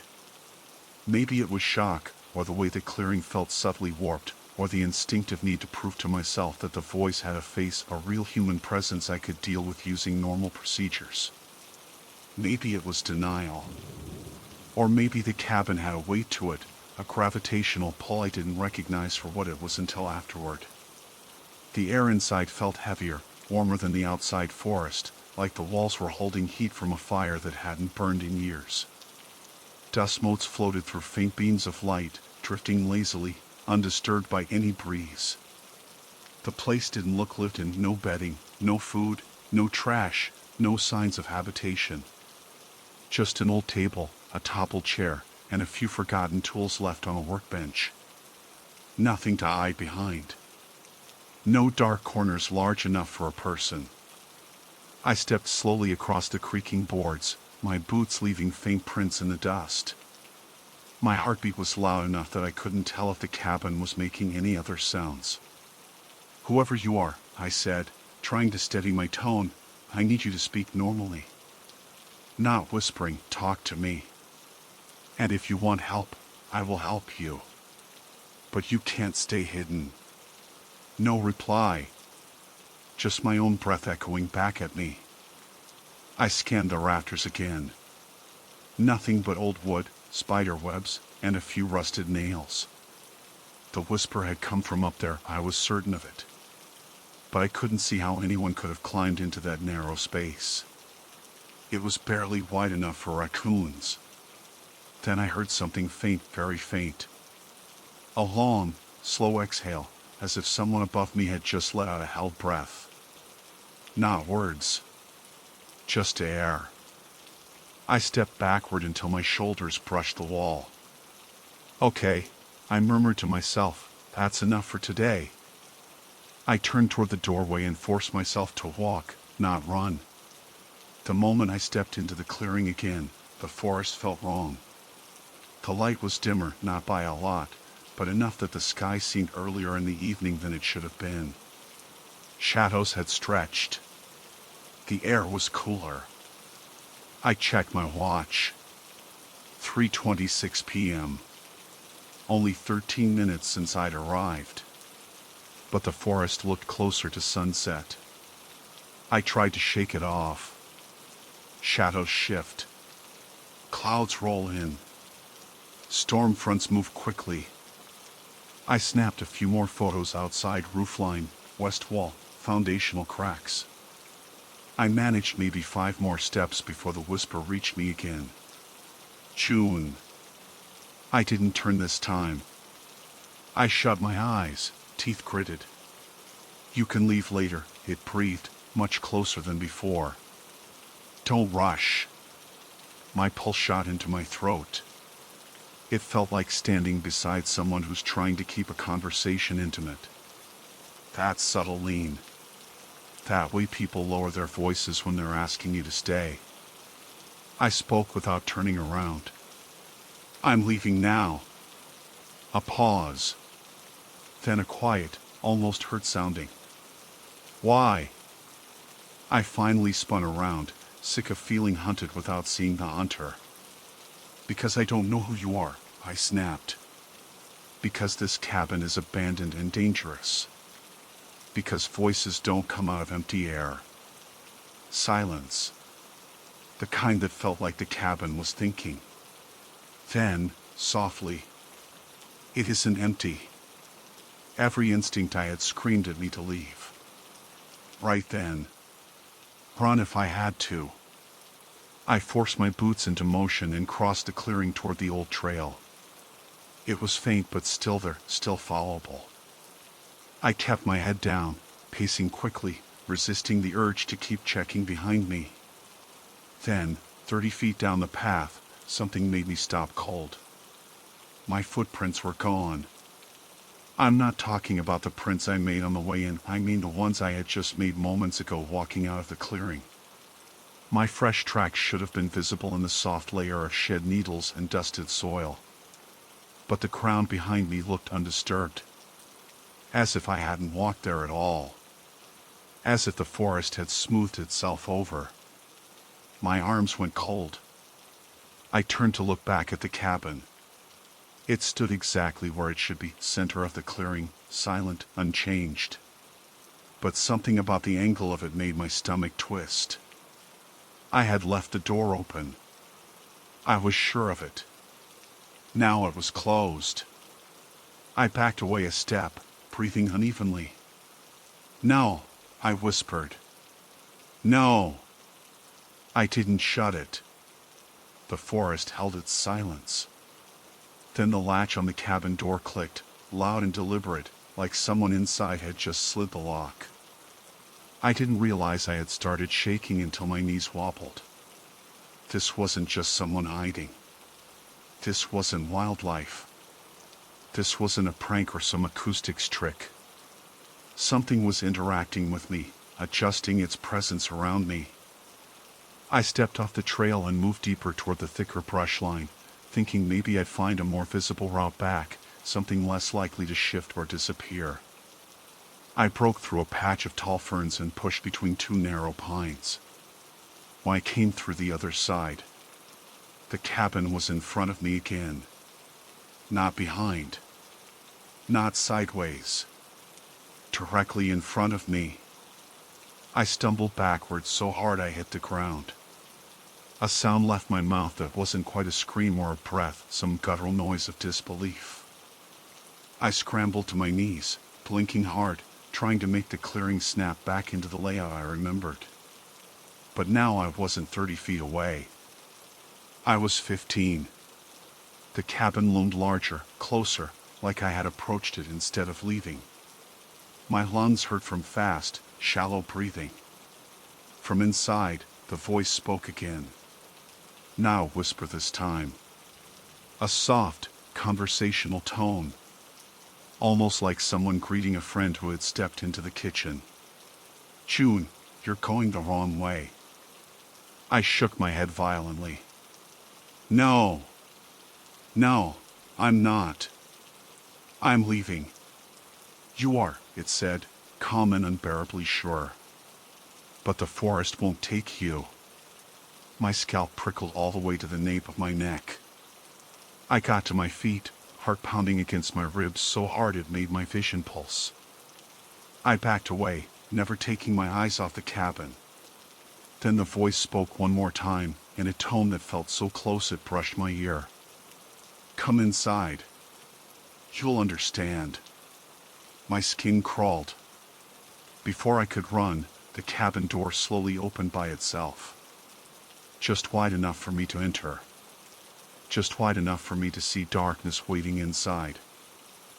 The cabin door stood open, a thin crack of dark interior waiting like a mouth that had shifted into a faint smile. My instinct screamed to run, but the clearing wouldn't let me. Every direction I tried to picture, north, south, the return trail felt subtly wrong. Like the forest had rearranged itself the way a body shifts under a blanket, quiet, deliberate, hidden. I stepped backward, one slow inch at a time, refusing to break eye contact with the doorway. My boots sank softly into the pine needles. My breath hovered in front of me in pale wisps I didn't remember forming earlier. The temperature had dropped. Not drastically. Just steadily enough that I could feel cold settling on my skin like dust. Then the voice spoke again, inside, but closer. June. It's all right. The tone wasn't coaxing this time. It wasn't pleading. It was patient. Like someone who already knew the outcome and saw no reason to rush me toward it. I'm not coming inside, I said, but it sounded small. Thin. Like the words didn't travel far. Something inside the cabin shifted, wood flexing, a faint groan as if weight had settled onto the floorboards. Footsteps didn't follow. No figure appeared. But the space behind the doorframe felt occupied. You're afraid, the voice said, because you think you're alone. I swallowed hard. I am alone. No, it whispered. You just forgot. My pulse surged with a kind of anger born of panic. Forgot what? The cabin didn't answer. It let the silence stretch out until it felt like the clearing was pushing into my lungs, filling them, replacing the air I'd brought with me. My vision prickled at the edges, and I forced myself to focus on the tree line beyond the cabin, on anything that wasn't the dark rectangle waiting for me. A crow landed on an eye branch to my left, feathers ruffled, head jerking in sharp motions as if confused to see someone here. It cawed once and then took off again. The sound snapped me back into motion. I pivoted hard and sprinted toward the densest line of trees, forcing my path into the underbrush. Branches whipped my arms, stunned my legs, clawed at my jacket. But I didn't stop. I shoved through a cluster of spruce, ducked beneath a fallen trunk, felt bark scrape my shoulder. I didn't care. I just wanted distance, real distance, between myself and that clearing. After maybe a minute of pushing through uneven ground, the forest opened. Straight into the same clearing. The exact same angle. The exact same view. And the cabin door, still open, still waiting. I staggered backward, knees nearly buckling. No, I whispered. No, no, no. The voice interrupted me softly. Running only takes you in circles. My stomach dropped. I spun to my right and bolted again, this time in a different direction, faster, harder. I didn't think about the scratches, the branches, the thorns snagging my sleeves. I ran until my lungs felt shredded and my fingertips tingled. But the clearing appeared in front of me again like I had blinked into place. The cabin was closer now. Not by much. Maybe a foot. Maybe a shift of perspective. But enough that I felt the change in my bones. The voice spoke again, gentle, warm, familiar in a way that made my skin crawl. "June, come home." "I don't live here," I choked out. "I've never been here." A faint exhale drifted from the doorway. "You were supposed to." My hands trembled uncontrollably. "Why are you doing this to me?" "Because you came back," it said, almost like a smile was forming behind the words. "And I've been waiting a very long time." The wind stirred the needles at my feet, brushing in a small, spiraling pattern that felt deliberate, like fingers dragging through them. I stepped back until my spine hit the rough bark of a pine. The cabin didn't move, but the space between us felt thinner, like air stretching before tearing. I tried to ground myself in reality, my training, my protocols, the rules that keep field workers safe. But none of them accounted for a structure that repositioned itself like a living thing. None of them accounted for a voice without a body. None of them accounted for a place that felt like it recognized me. And then something happened that broke whatever resolve I had left. From behind the doorframe, a soft tapping began. Not footsteps. Not knuckles. Finger pads. For taps. A pause. For taps again. The kind of rhythm someone uses when they're trying to get your attention gently. The kind of tapping a parent uses on a child's bedroom door. "June," the voice said warmly, "you don't need to be afraid anymore."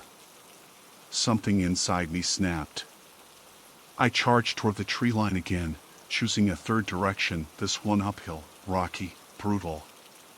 But distance didn't matter. I needed motion, any motion. I clawed at branches, scrambled over roots, kicked through low brush until my shins burned. I didn't stop until daylight bled overhead into the gray of early evening. When I broke through the last line of trees, I expected anything: an open ridge, a slope, even a stream bed. Instead, the clearing waited.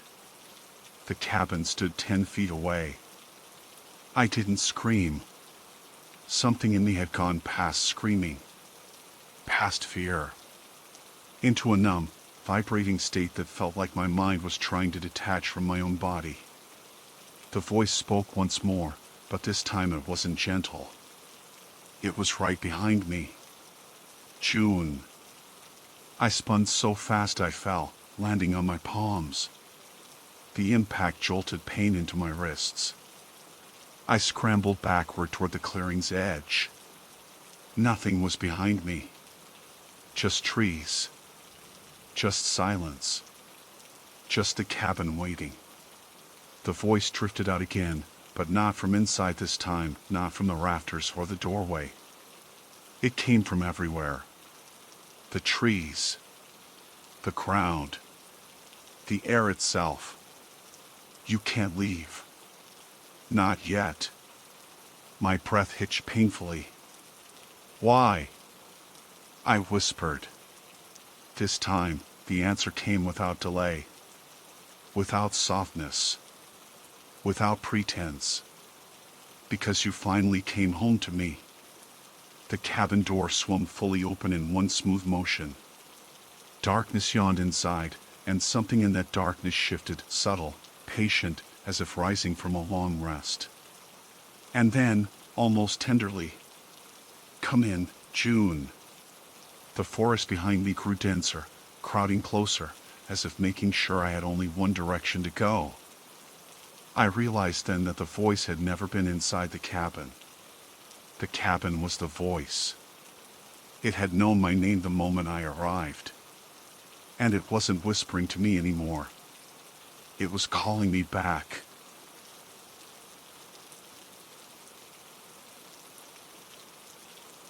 My name is Orion Bright, and I work as a freelance documentation surveyor for rural properties, usually the kind of old homesteads or hunting cabins families try to sell after decades of neglect.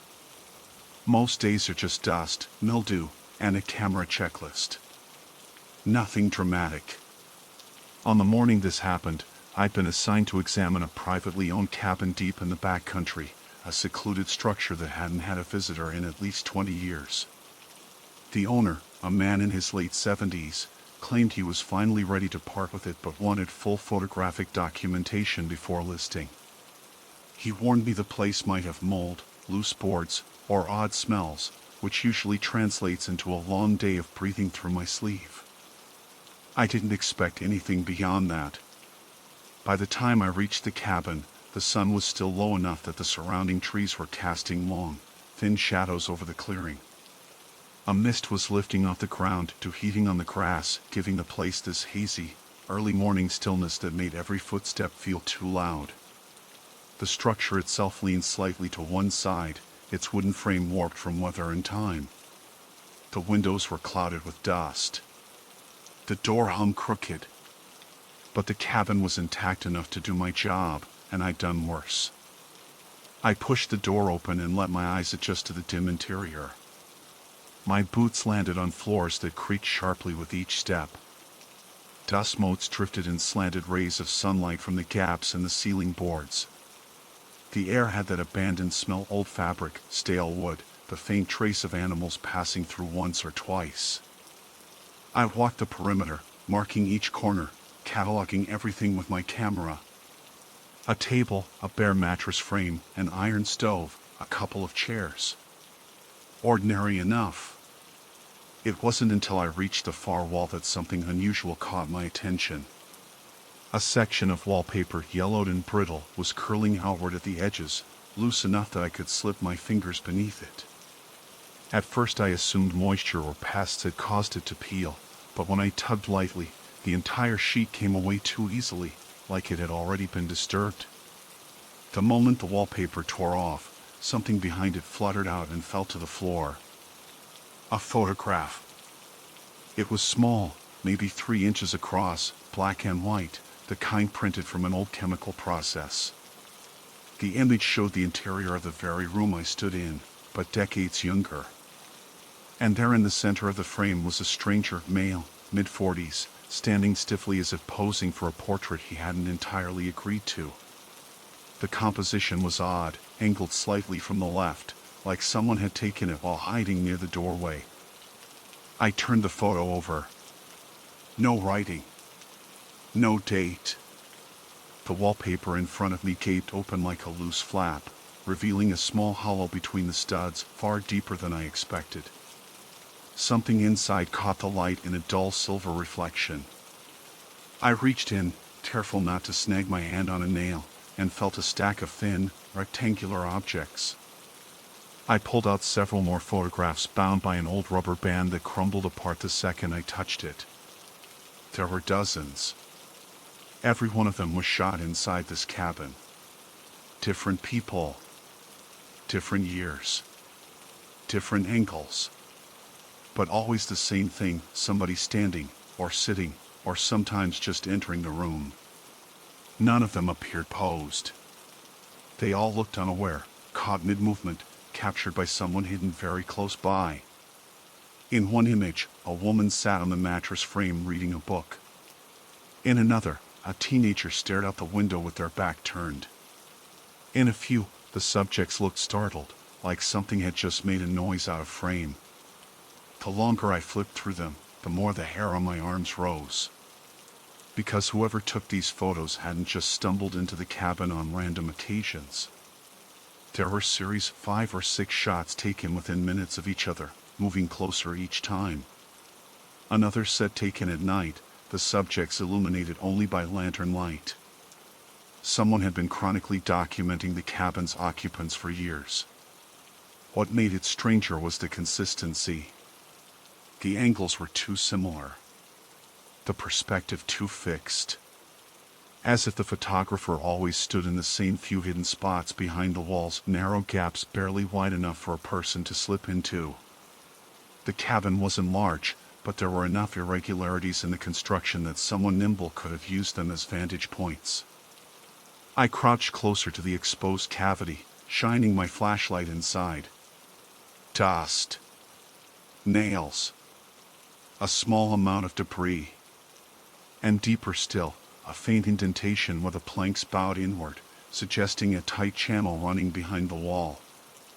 A crawl space, maybe. Or a gap left behind by lazy construction. I couldn't tell how far it ran. I stood up, suddenly hyper-aware of the silence in the room. It wasn't the normal kind of stillness you get in old buildings.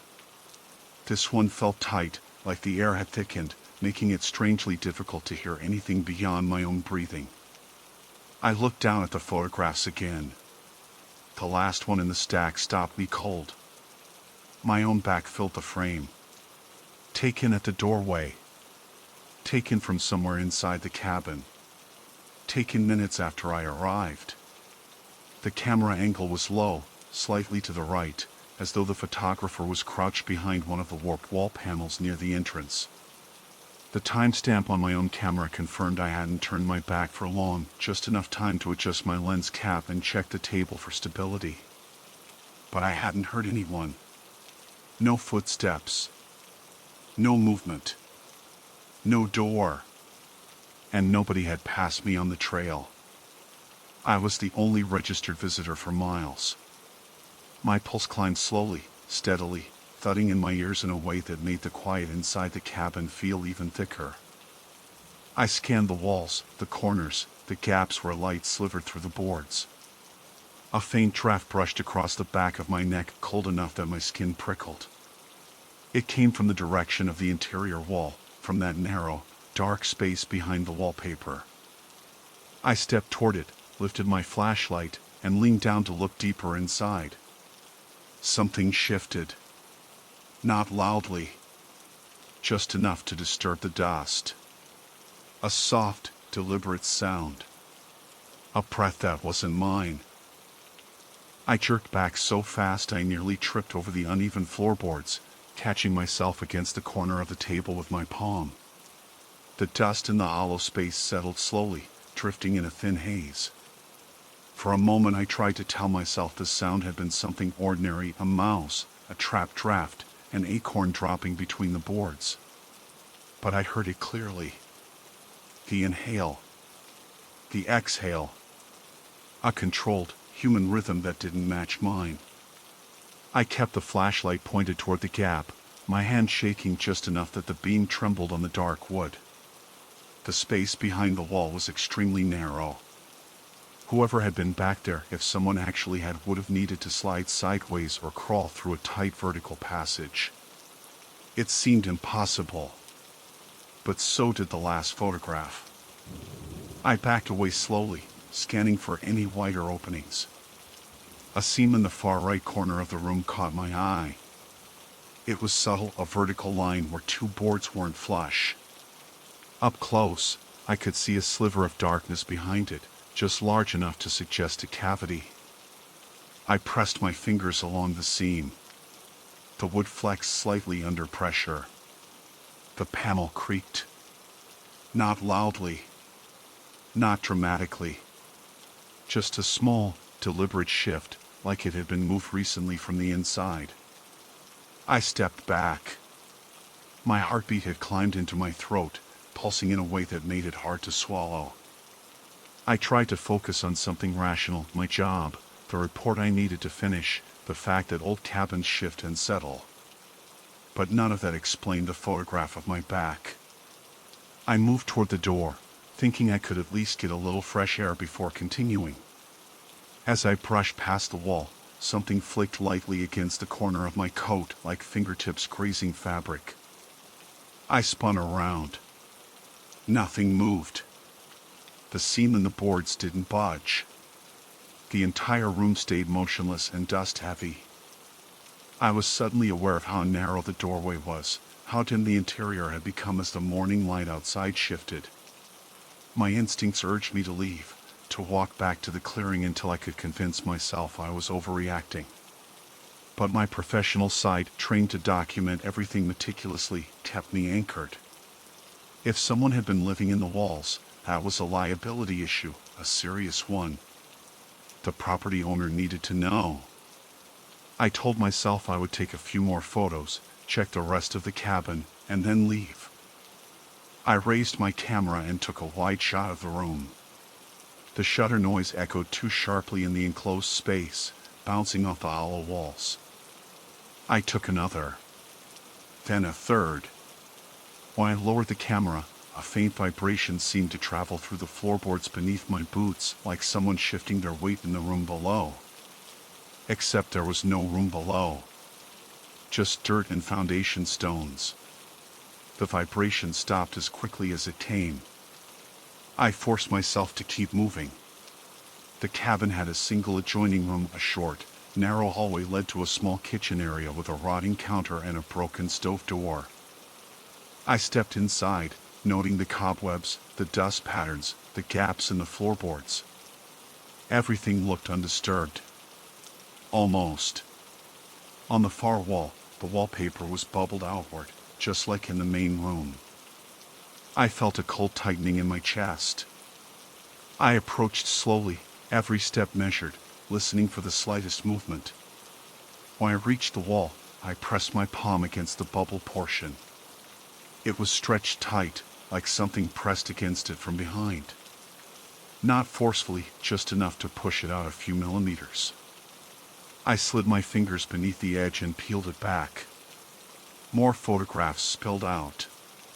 Dozens. Maybe 100. They scattered across the floor in a wave of old paper. Some were curled with age, others were crisp, almost fresh. They showed different years, different seasons, different people, always inside the cabin. Always unaware. A series of shots showed a man shaving at the kitchen sink, taken from an impossibly low angle, as if the camera were inches from the floorboards. Another series captured a woman cooking, her posture tense, her shoulders hunched. The final image in that sequence showed her head turned abruptly towards something behind her. But in none of these photos could I see who or what she had been reacting to. As I crouched to gather the pictures, one of them slid out from the pile and drifted to my boot. I picked it up. It was another shot of me. Not from the doorway this time. This one was taken in the main room, from the corner where the floorboards had vibrated earlier. I recognized my posture instantly. I was kneeling, examining the first stack of photos. My head was slightly tilted. The angle was so precise, so intimate, it felt like someone had been inches from me. A wave of cold sickened my stomach. Someone had been in the cabin with me. Not before I arrived. While I was inside. I stood up so fast the photographs fell from my hands. My flashlight wobbled, sweeping across the walls. That faint breath I'd heard earlier now seemed to linger in the air, as if the room remembered it. As if it had soaked into the boards. I moved back toward the main room, breathing hard, unable to silence the instinct screaming at the base of my skull. I needed to leave. Whatever was happening here, the hidden spaces, the photographs, the shifting panels, I didn't have any obligation to stay. The moment I reached the main room, something thudded softly inside the wall. Just once. A single, low, deliberate knock. I froze. The sound came from the cavity behind the first peeling wallpaper. The same place where I'd heard the breath. The same gap that seemed far too narrow for a person. The thud came again.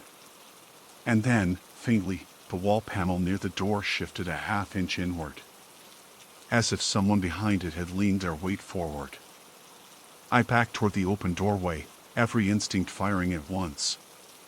But as I stepped backward, my boot bumped into something on the floor. I looked down. A fresh photograph lay at my feet.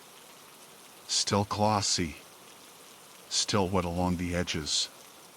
Printed seconds ago. The image showed the back of my head. Taken from almost exactly where I stood. But the perspective was off, slightly higher, slightly angled downward, suggesting the photographer was standing directly behind me. Inside the room. No more than an arm's length away. I didn't dare turn around. I stood there, staring at the photograph lying at my feet, my own shoulders hunched in the frame, the back of my neck visible in painful detail.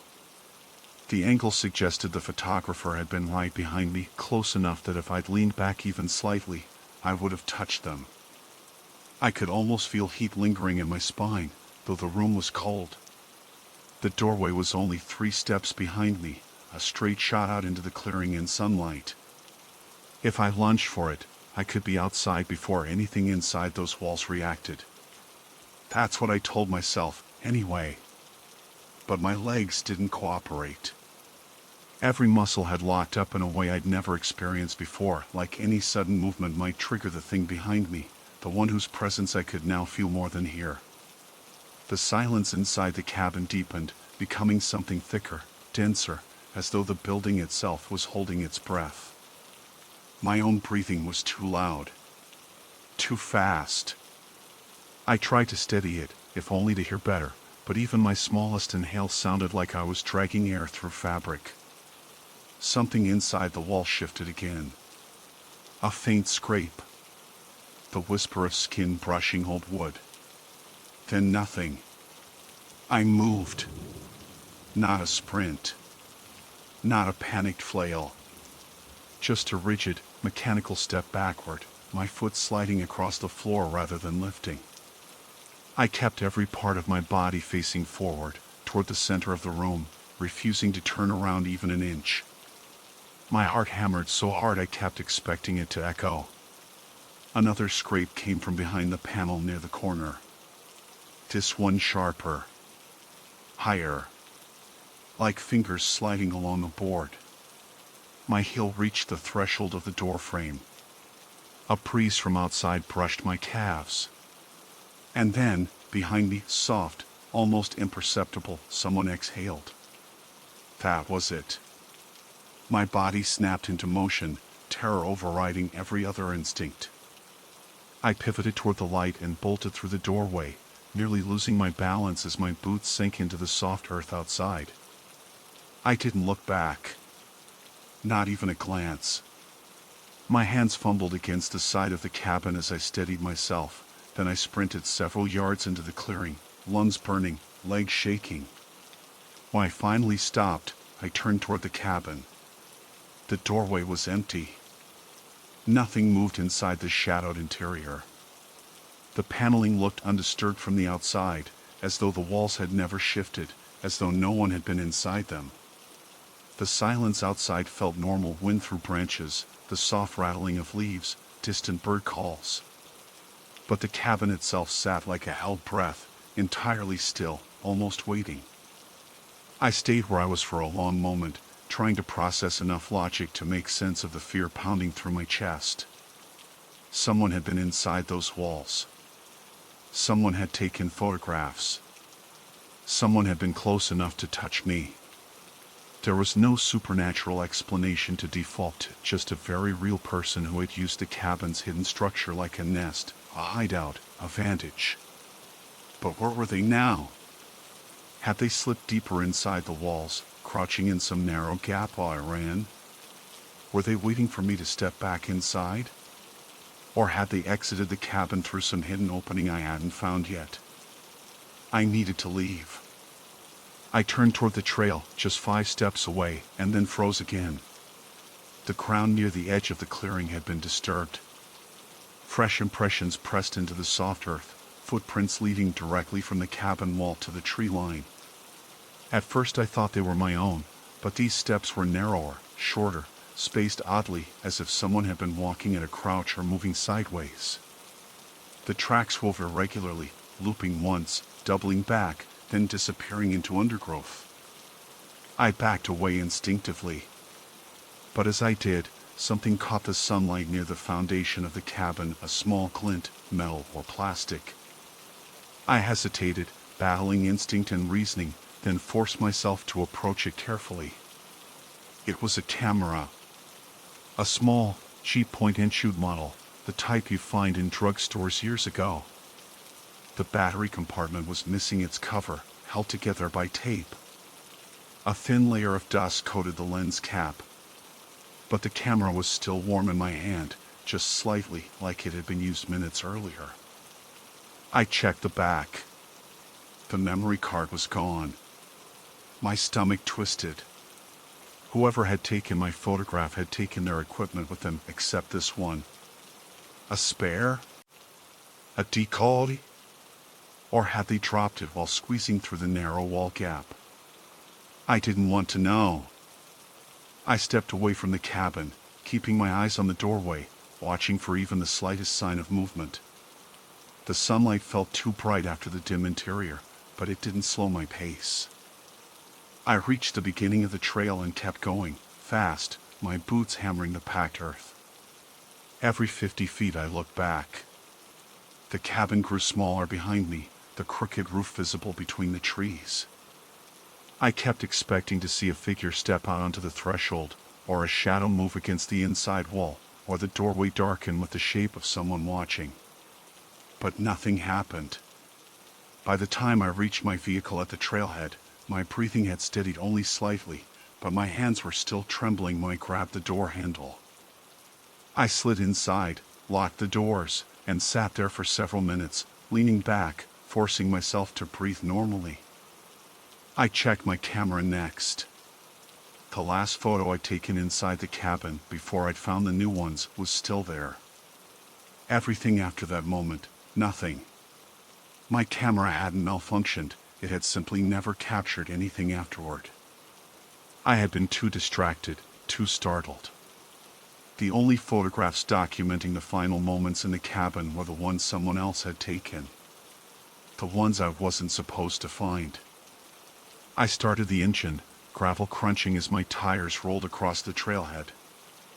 I kept watching the tree line in my rearview mirror, expecting to see something or someone break through it. But the forest stayed still. Miles later, when I reached cell signal, I called the property owner and told him I couldn't complete the assignment. I was vague, said the place wasn't safe structurally, said someone might be squatting there.